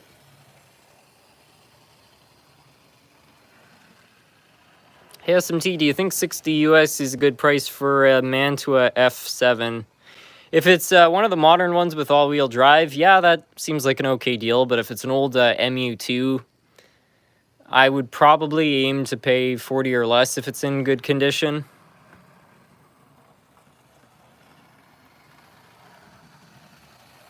What brand of steam locomotives are the hardest to work on? Which ones are the easiest to work on? In terms of hardest steam engines to work on, I can say with confidence it would be the Athearn Genesis steam locomotives. I've only cracked open a couple of them, and I don't really ever want to do it again because they're quite hard to take apart. The easiest steam locomotives to disassemble are, I'd say, the Riverossi's, the Mantua Tychos. Those are pretty easy to work on. Yeah, I'm trying to think of what other brands aren't too hard to work on. I even find some of the brass brands like Sunset brass engines are not too hard to work on. So yeah, just avoid the Genesis ones. I don't know how easy it would be to take apart a Broadway Limited too. Those might be hard.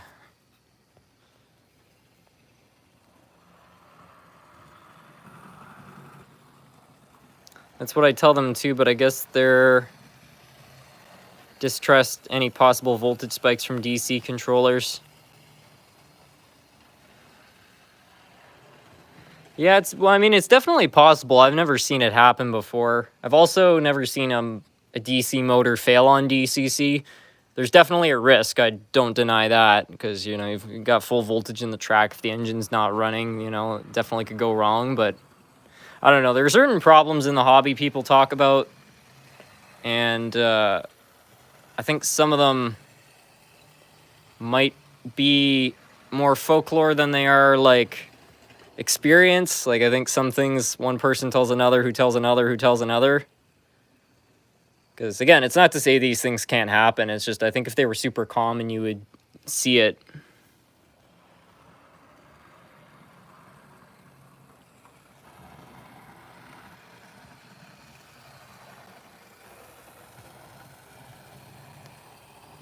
Just a tip of advice for DCC engines, you can program them to run on DC with a CV29 calculator. Oh, I've never heard of that. My club is only DC. All the other club members have huge collections of DC engines, so they don't convert the layout to DCC.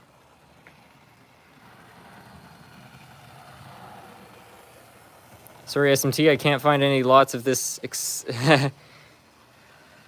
elusive green Hiawatha. There are no pictures of the green Hiawatha online. Like it's incredibly rare. It might be one of the rarest HO locomotives to exist, but I feel like there's got to be at least one.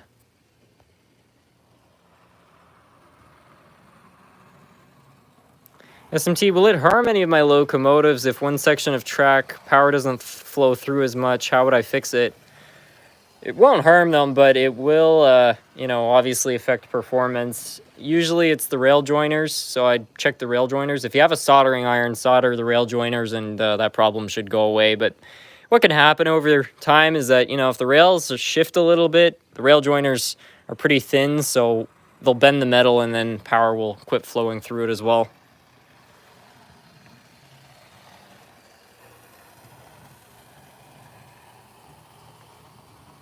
Ironically, most of their decoders are modern ESU/lock pilot sound decoders, which are designed to work on DC too.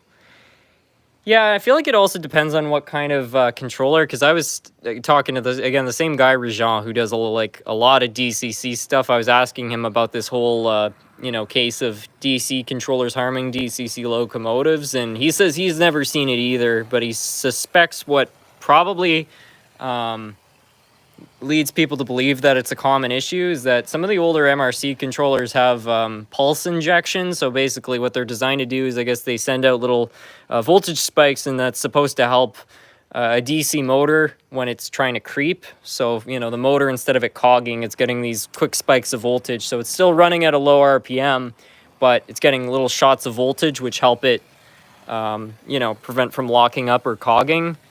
But I do think that it is possible that maybe those voltage spikes, which are intentional, could harm a decoder, because it's probably not what it's designed to do on DC power. So I think that very well could be the source of that. But a lot of controllers, like, I don't even think my 9500 series has force pulse injection. I'm pretty sure it's just standard.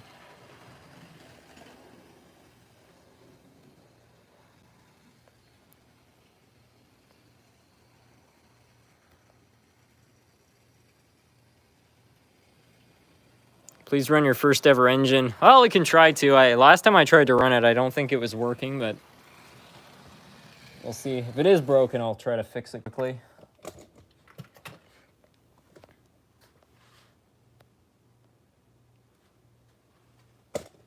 I'm looking at it right now. There are gaps. If I just solder it together, will that fix it? Probably too. What you could try doing is taking some pliers and just crimping the joiners a little bit. But yeah, if you want to permanently fix it, put a little bit of solder on both sides of the joiner.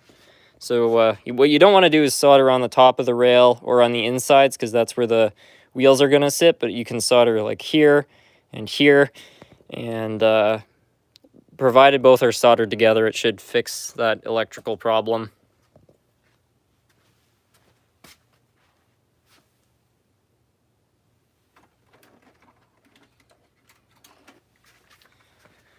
Okay, so here's my first ever engine. It's an old Lifelake, and hopefully it will dial the life.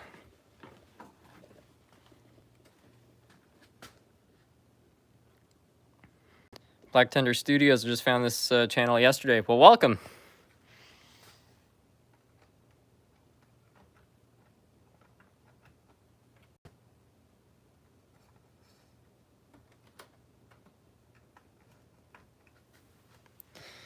So I'm putting power in the track. It's not running. I have my suspicions that probably one of the soldering connections going to the motor is broken. That, or one of the ones probably down by the wheels, because the headlight's also not working, which is kind of a sign that there's an issue. Have you ever oiled your train and did the oil go on the track? It's happened a couple times, but most of the times if you have oil leaking out of your engine, it probably means you added a bit too much. It won't really harm anything. It's going to mean your track is going to get messy. Oil is a mighty good conductor for dust. To be honest, the grandmother videos are very wholesome.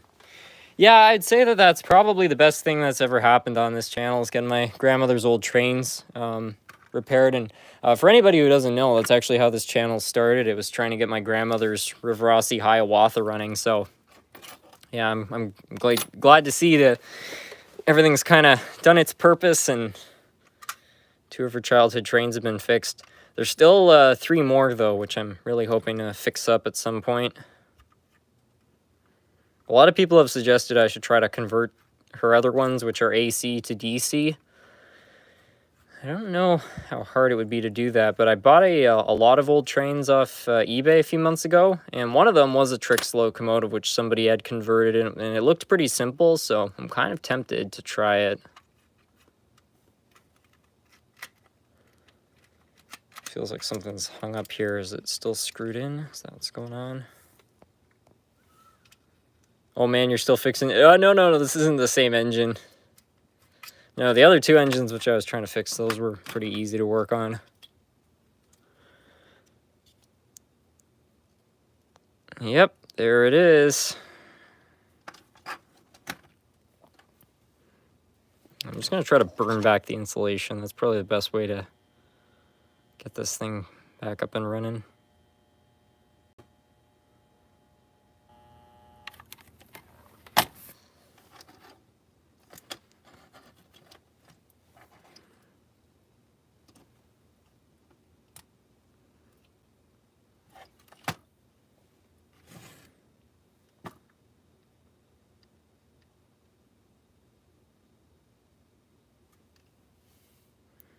Gonna film the Montreal trip? Yeah, I don't see why not.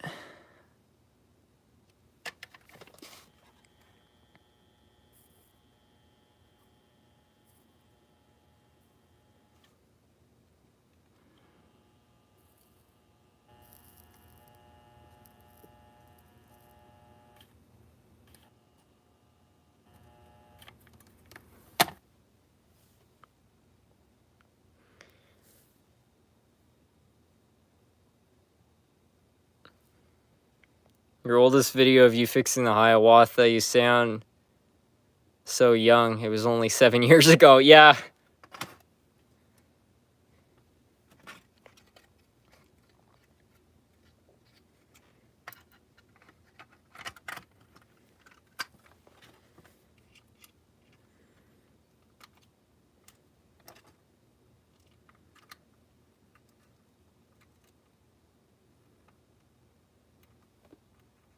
A great tip. Somebody, I wish I remember the name of whoever told me this, but is to help line up your threads, run the screw in the opposite direction and you'll kind of just feel it sort of tap into place, and then you'll never cross thread. And that information has been so helpful with fixing locomotives.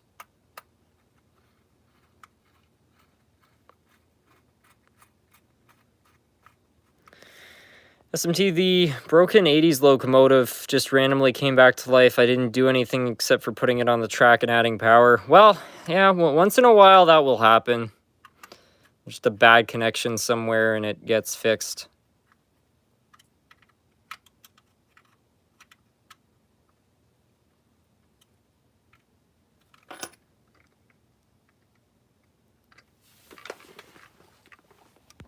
Oh, looks like we got a super chat. Do you have any military trains love from Spain?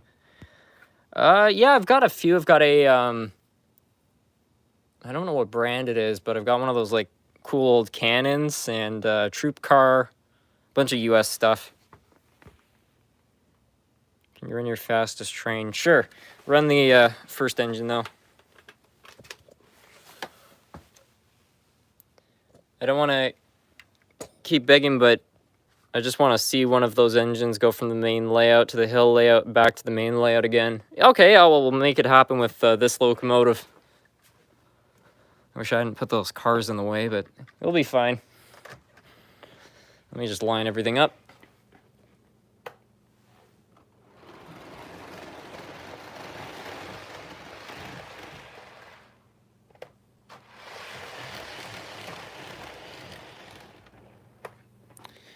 So that will go there. And then we have to line that. Looks like we got a super chat. Okay, I already read that. It's about the fastest train.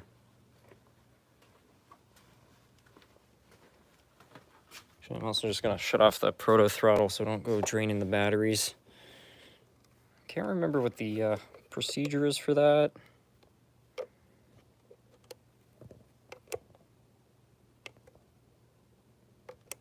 There we go. So on the outside of the rails, if I put solder, that will fix it. Sorry for asking. I'm only 14. It's hard for me to understand. Yeah, if you get solder just kind of over the joiner. So, well, this is a bad example because this is not soldered. Well, this one right here is. Yeah, you just want to solder the two rails together, and then it's just going to be a little bit better because you know it's going to turn separate pieces of metal into one solid one. It's just going to make a much more reliable connection. There might be one challenge trying to run a train from both layouts, which is I just added a bunch of spray foam under here because I wanted to make sure this track was stable. And I think it's possible some of this might be in the way. Let me just get the bulk of it out of here.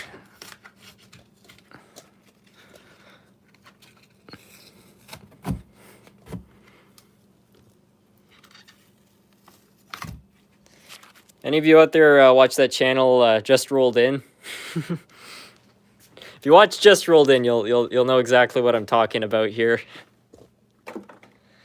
Okay, so I think all the switches are good to go. So yeah, we'll try to run this locomotive between the layouts. There's someone who turned one of those rail cannons into a Conrail blue cannon. I want to do the same with my Milwaukee Road, Mighty Milwaukee Road cannon. If you're part of a train club, they'll love you for that. Uh-oh. Oh, I didn't put it on the track. For a second, I thought my repair didn't work.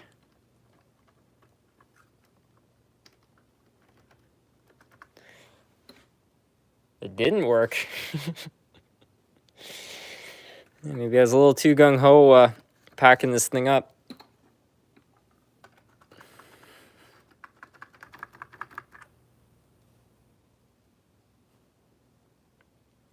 Just to confirm there is power in the track. Yeah, there is power in the track. Oops.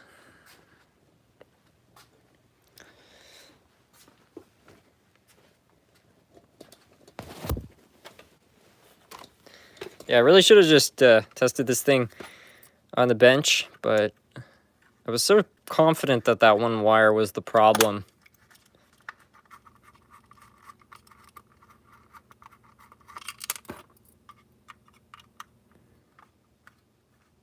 I didn't even realize that that trolley still worked. Yeah, it's still running. There's a video on it somewhere at the channel. Okay, so yeah, I guess I didn't get the solder on very well. Let's try that again. This wire, I probably cut this down when I was 12 or something, but this wire is really short too, so I don't know if maybe it just keeps kind of yanking it out of there, but either way, I'll just add some flux to this.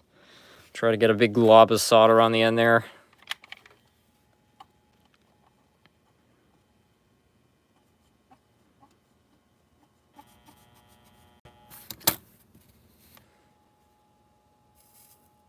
Yeah, that looks better.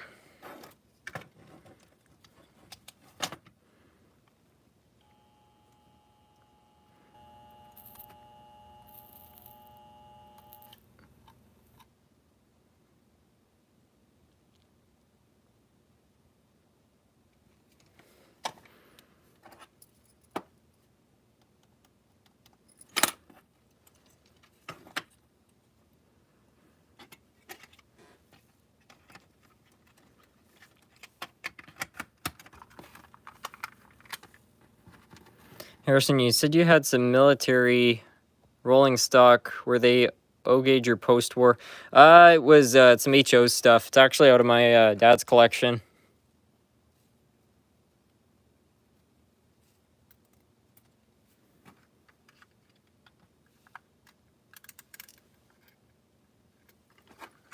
I hope I didn't lose the other screw. I wonder where that went.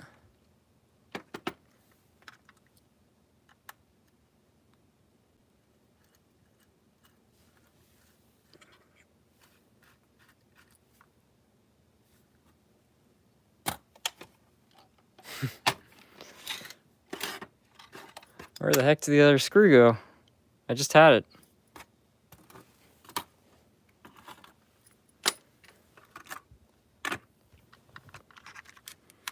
I think maybe, you know, if something ever goes belly up with the channel, I should become a magician, because I have a real knack for just making parts disappear.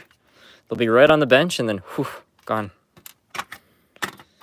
Yeah, I kind of thought maybe that had happened. The magnets on the motor are such a common source of picking up parts. I've had so many times where I've thought I've dropped something on the floor and I've looked everywhere for it. I can't find it. I can't find it. I think it's gone. And then it turns out the motor just picked it up. The cat got it. Yeah.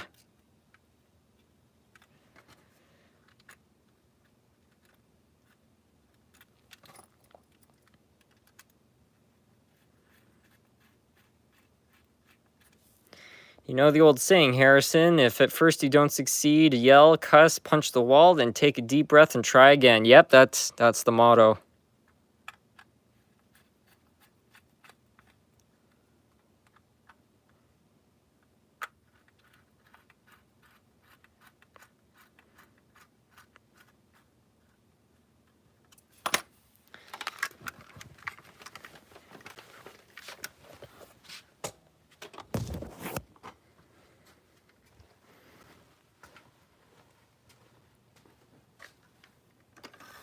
Okay, that's a good sign.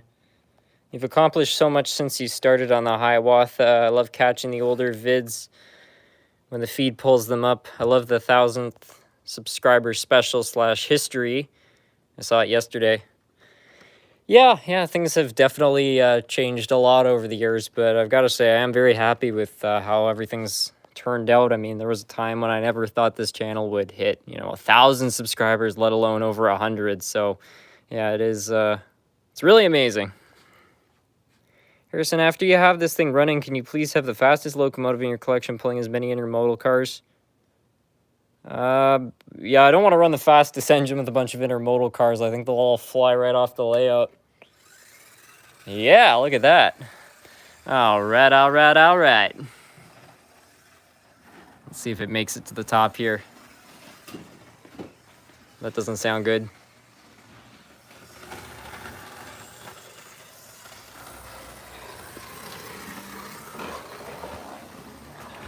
Uh-oh. Well, it derailed, but it did make it. What's your opinion on Montreal Expos, the old baseball team? I don't know anything about it. I don't really follow sports.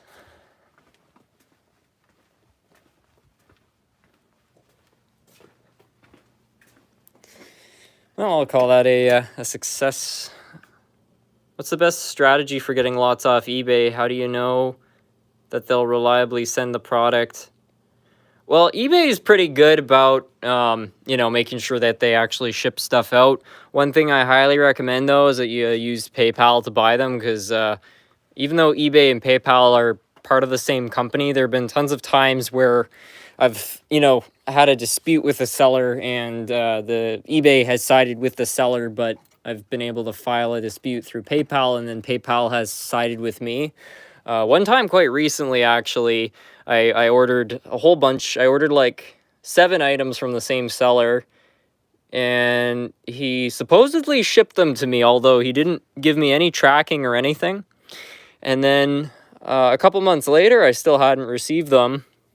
No notice or anything. And then I sent the seller a message, and I was like, well, where's my stuff? I ordered this months ago, and I didn't get them. And he says, yes, your items were returned, so I relisted them. So I went through his sold section, and it turned out he had sold all the things I had bought to somebody else, but he didn't issue me a refund. So I filed a dispute through eBay, and I showed his messages to prove, he had got the items back and resold them.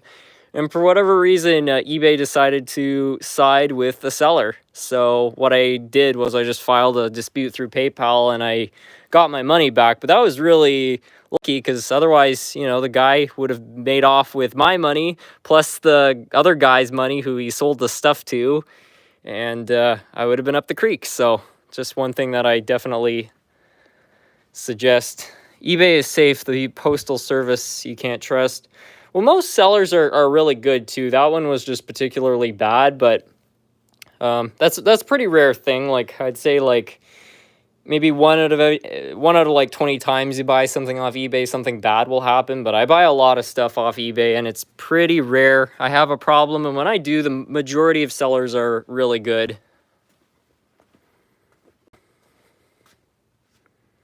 But yeah, for finding lots on eBay, I'm just always searching. I play around with the tags a bit. HO Locomotives lot, HO Engines lot, HO Repair lot. Repair is a good word, because that often will find you stuff that's kind of in derelict condition. My credit card is connected to eBay. I don't believe eBay has anything to do with PayPal anymore, so they divested. The two are no longer linked. Well, that's probably a good thing, because PayPal has been pretty good whenever I've had a problem about giving me my my money back. But yeah, there have been a couple times where I've gone through the process with eBay first, because obviously mistakes happen, and I want to give the seller the benefit of the doubt and an opportunity to make things right. But it's like, when they're blatantly trying to scam you like that, I'm getting that cash back, that's for sure.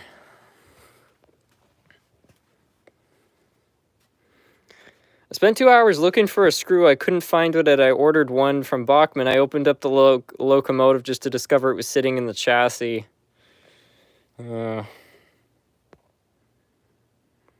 Anyway, fastest locomotive. I think that is this.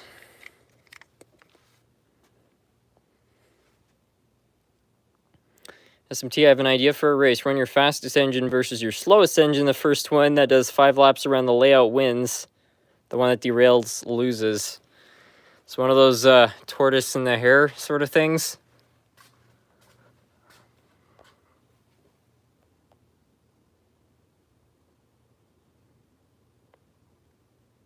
What do you recommend for filling empty space on a layout.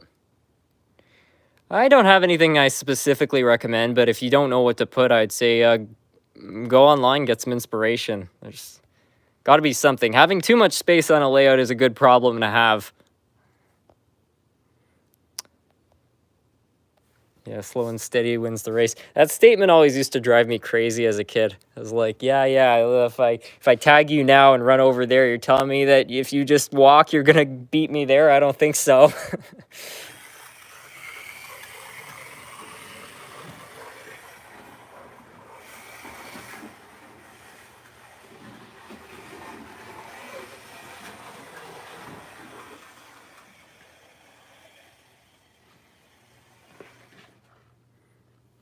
And it's stalled. eBay has buyer protection guarantee. The system favors buyers over the sellers. Well, from what I understand, I guess only some sellers have that policy. Because again, when I was dealing with this scam a few months ago, they didn't have that guarantee. So I think that probably was not in my favor. But I'm still kind of surprised, even just from like sort of a moral standpoint. I mean, I'm not trying to call people out or anything, but this seller was a pretty big one too. Like they've, I think, sold 36,000 items or something. So it's not like this is just some, you know, random person. Like this is a trained dealer.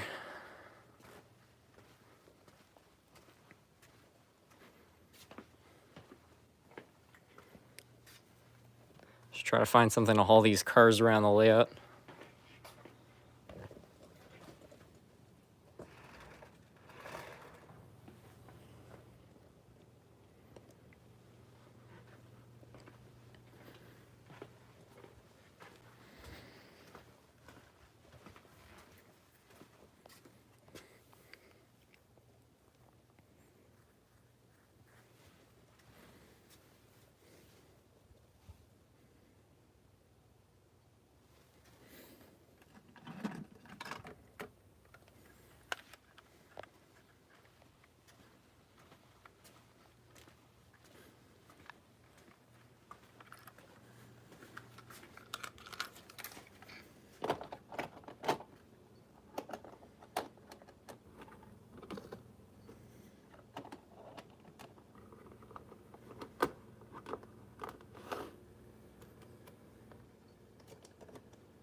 What's an engine you've had to repair the most times?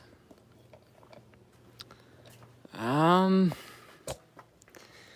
trying to think. I feel like there's something that I have done a lot of repairs on. Nothing's coming to mind, but there's got to be something. I don't know.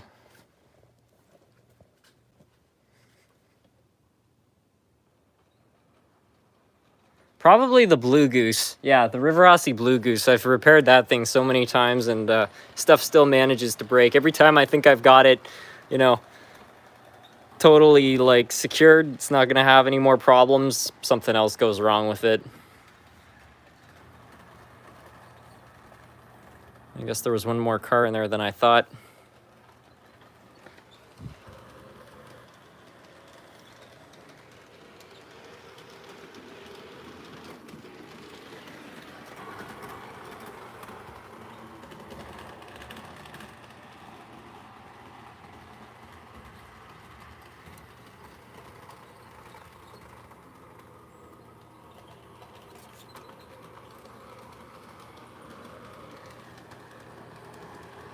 Are you familiar with switching ops? I've heard of switching ops. I don't know very much about how you're supposed to do it.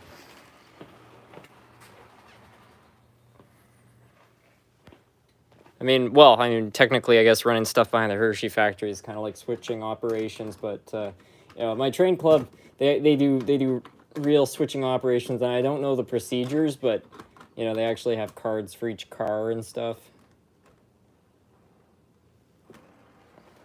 I wonder if this will couple itself up.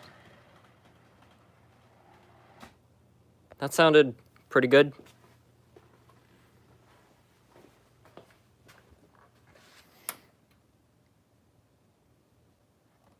I think the engine has stalled out. Congratulations on 135,000 subscribers. Yeah, thank you. I'm so happy about that. It's just been insane. The channel hit, well, it hit 100,000 in November of last year. So yeah, the fact it's grown by that number is pretty remarkable. When are you announcing the giveaway winner? Well, I've already announced the winner of the Scale Trains locomotive. I don't know when I'm going to announce the winner of the lot, but probably in under a month.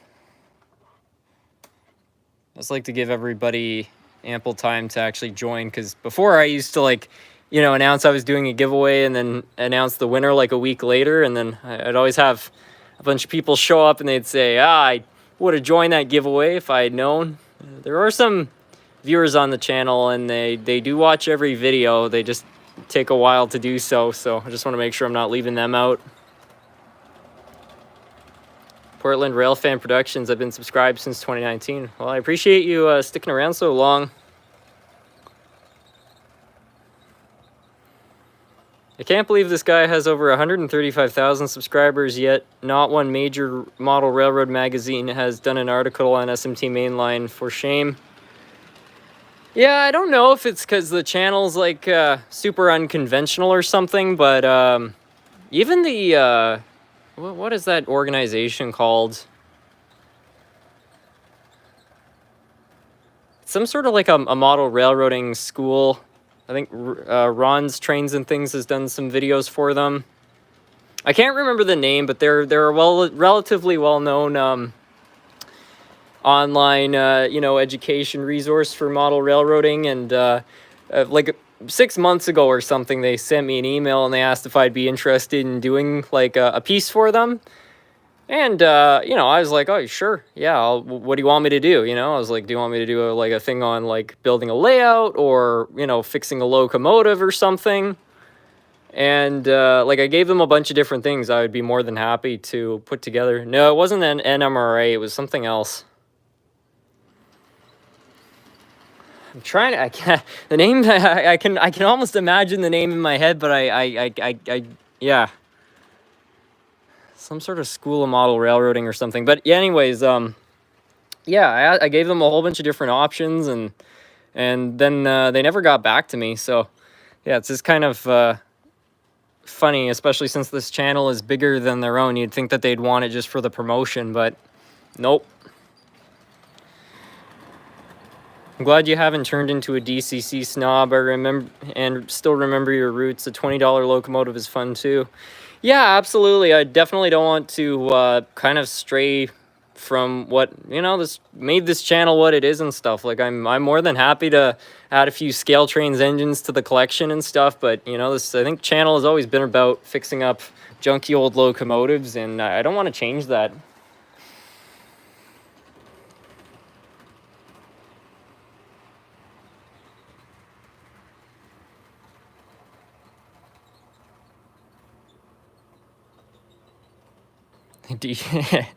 DCC snob, yeah, that's funny.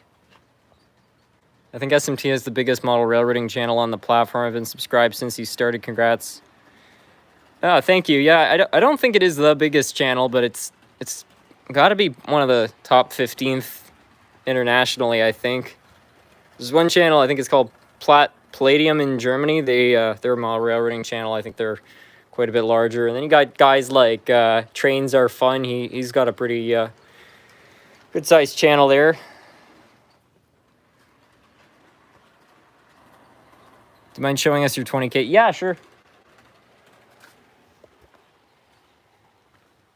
Yeah, it wasn't Walters. SMT 20K. Yeah, there it is. Yeah, I'm trying to remember, what was that place? Let me see if I can. I'm not going to show the email, but let me see if I can find the name.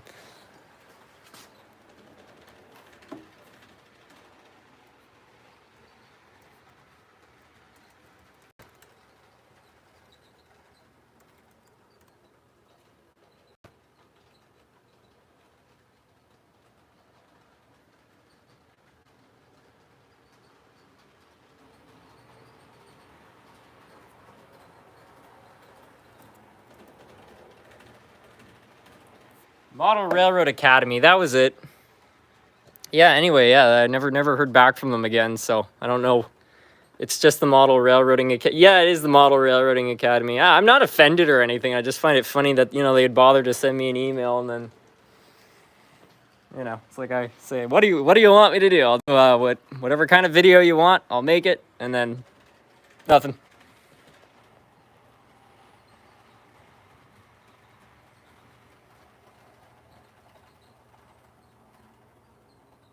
You run one of your Australian locomotives? Yeah, sure.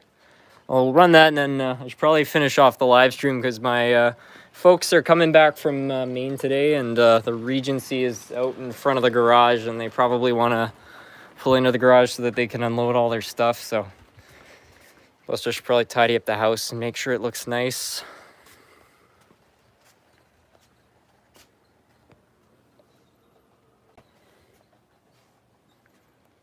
Run your fastest engine versus your slowest engine, the first one that does... Okay, I already read that comment. Do you have any areas on the layout set for expansion? Not really, with the exception of the construction of Forest Fair Mall, which is already taking up that location right there. I do want to, maybe by the end of this year or going into 2025, begin construction on a massive rail yard under the layout, which will be 2 levels. But... yeah, that's about it. Did you ever sort out the Oldsmobile? Sort of. It's definitely running a lot better. It stopped drinking coolant, so whatever leak was there or whatever air was in the system, I guess, got burped out. Still having some issues. I find it idles, but it just idles unevenly. The revs are kind of going up and down, so I ordered a brand new Quadrajet, so I'm gonna see if maybe just a brand new carb fixes it. Because I think the old one's just really worn out. I think all the bushings probably need to be replaced, so we'll see if that works. But yeah, other than that, it's been good. I actually took it out last night on a bit of a date with the Clo there. We went and got ice cream with it, and it's a lot of fun taking out, you know, a classic car. It's funny because, like, I feel like an Oldsmobile Regency, you know, back in the 70s, I'm sure it would have been considered like a nice car, but I don't think it was exactly like turning heads. But, you know, in today's era of modern cars where so many things look the same, like you drive it around and there are people like, oh, classic car, that's cool. The reactions you get to are hilarious. Like you get people who are like, you know, my grandmother's age, their 70s or their 80s, and they see it and, you know, it reminds them of being like a young adult. And they're like, oh, I used to have one of these back in the day.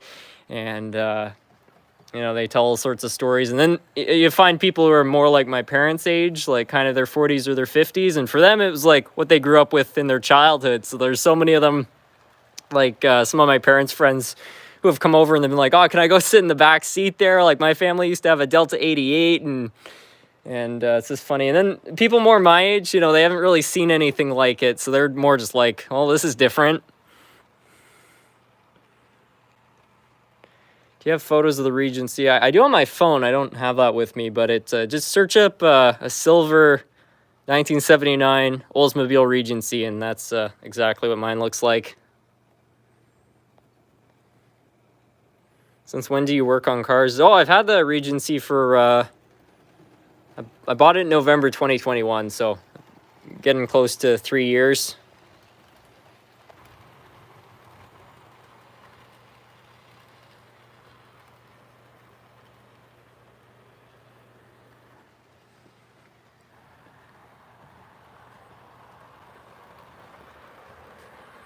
It's nice people don't drive near you when they see those chrome bumpers.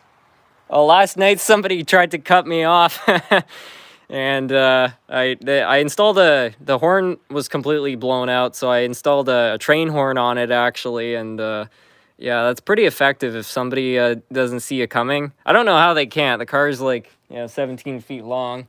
But yeah, I was like, that's just not going to be a good day, you know? If somebody's cutting off a 4,000-pound car, like,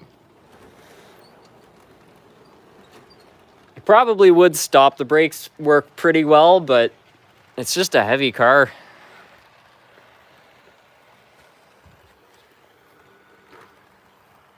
A land boat. It is a boat. When you go into corners, you just like Tilton, it's great.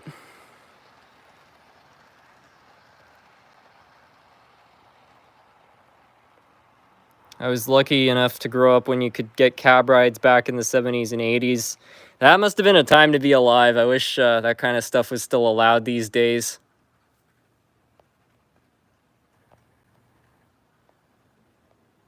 You run the QJ? Okay, I'll throw the QJ on. That I think will be the last train for today.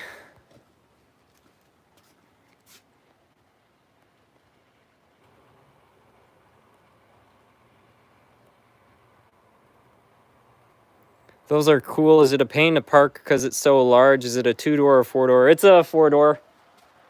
I don't find it too difficult to park because when I was learning to drive, I learned on a Toyota 4Runner. So, you know, it's a pretty big SUV in its own right. So the wheelbase on the Regency is not that much bigger. So, yeah, I haven't had too many problems with trying to park it. But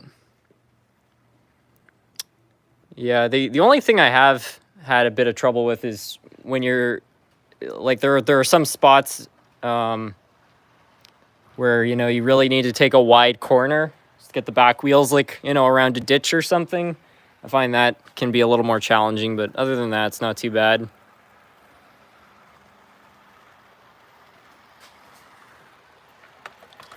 At one point, the power steering had to be unplugged because basically I was doing some work on the water pump, so I had to take all the belts off it, and trying to drive a boat like that without power steering, it's challenging.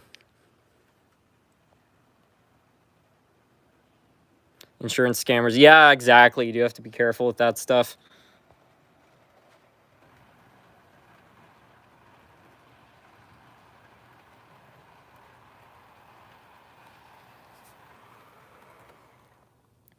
Stupid question, but what exactly does the momentum setting on a controller do? I don't think that's a stupid question. Let me show you.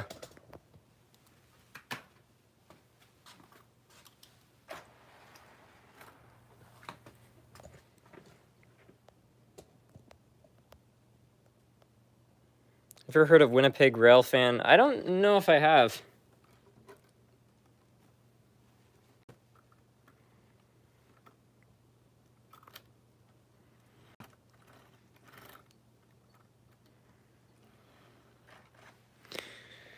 Okay, so yeah, momentum. It's a feature some DC controllers have. Basically, when you enable it, you crank up the voltage and you see nothing happens.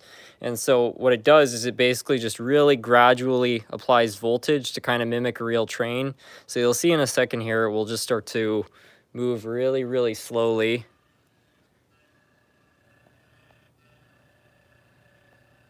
This is a DCC engine, so I think it's struggling with it a little bit, but yeah, just very, very gradually applies power.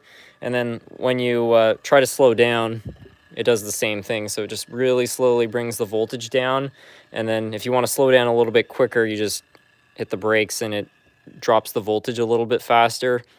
So it's just kind of a unique feature for a more realistic operation before they had DCC.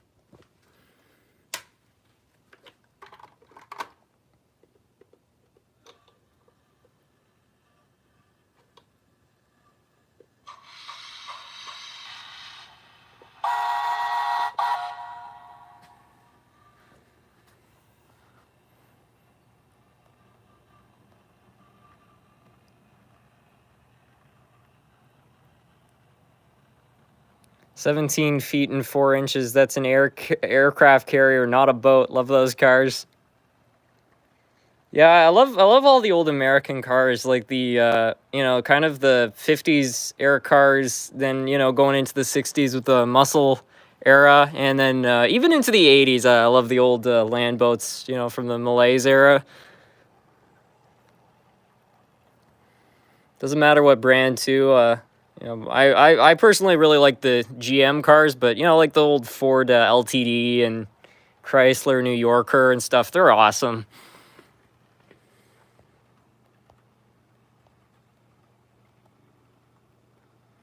Ever thought about trying one of those small liquid sonic bath cleaners from somewhere like Harbor Freight? Might be good for some really stubborn stuff that's been sitting for a long time.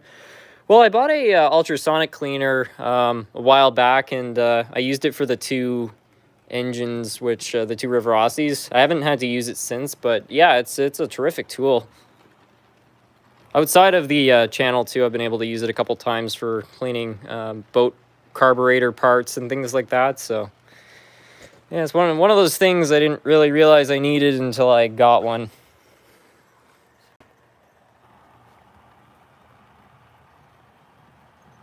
You show the red DB. I don't think it is an FLRT, but yeah, here it is. So I don't think the FLRTs are made by Bombardier.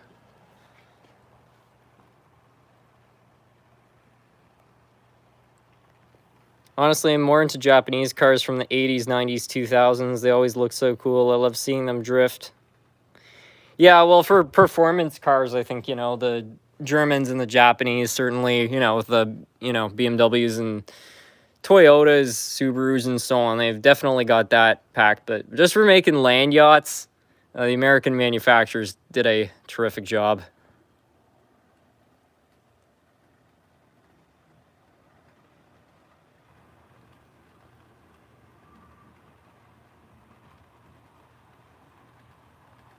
I've seen a chap on Facebook who puts whole locos in the ultrasonic cleaner, also cans of vinegar.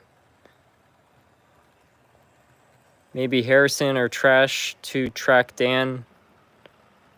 Well, I've done the vinegar trick on a couple engines. I had an RS3, which I bought a few years ago, and well, I don't even think that was a few years ago. I think that was last year. I bought an RS3. I stuck it in a thing of vinegar, and it seemed to work pretty good.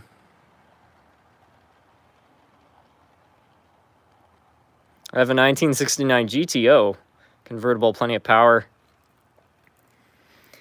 Yeah, that must be pretty cool. That's one thing I really like about the 60s cars is, well, even into the early 70s, I guess they still had good horsepower. I mean, my Oldsmobile is not very strong. It's got a 6.6 liter engine, but it puts out 180 horsepower.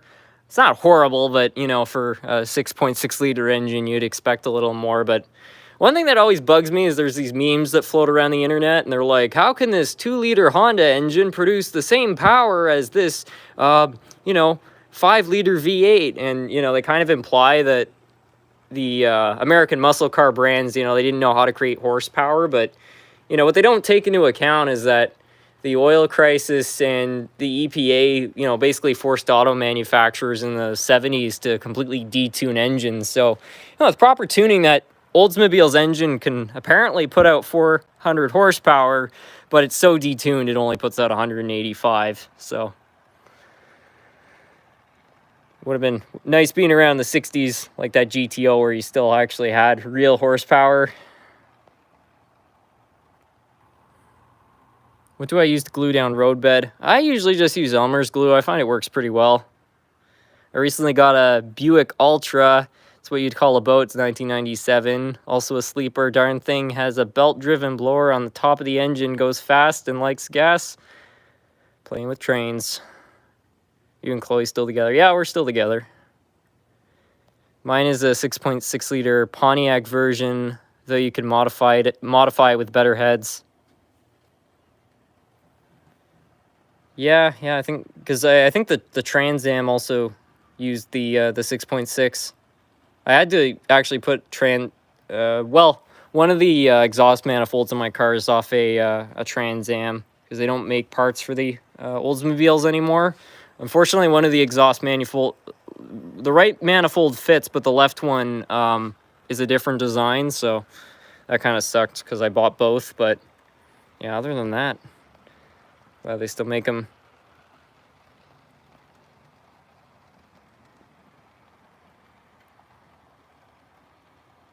How wide is your layout by the controller's 4 feet? I think so. See if I can find a measuring tape.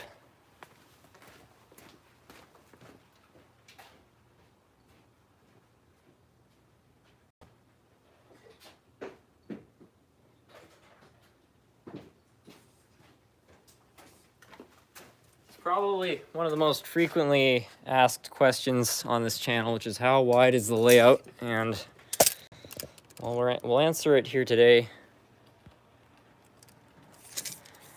The 1979 Pontiac Trans Am used the Oldsmobile 400 CU engine in Smokey and the Bandit. That's pretty cool.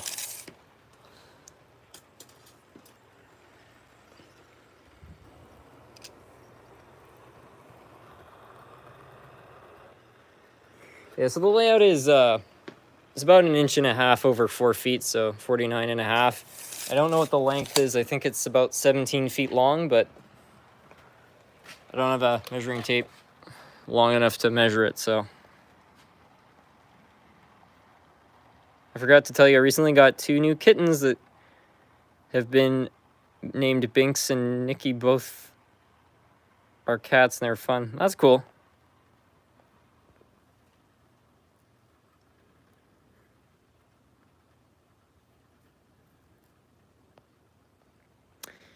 Anyways, I think I'll finish off the live stream. Pretty happy with how all the repairs went today. Thank you all so much for joining in. I had a lot of fun doing the repairs and running some different trains. I hope you all enjoyed as well, and hope everybody has a terrific Sunday. Have a wonderful night, everyone.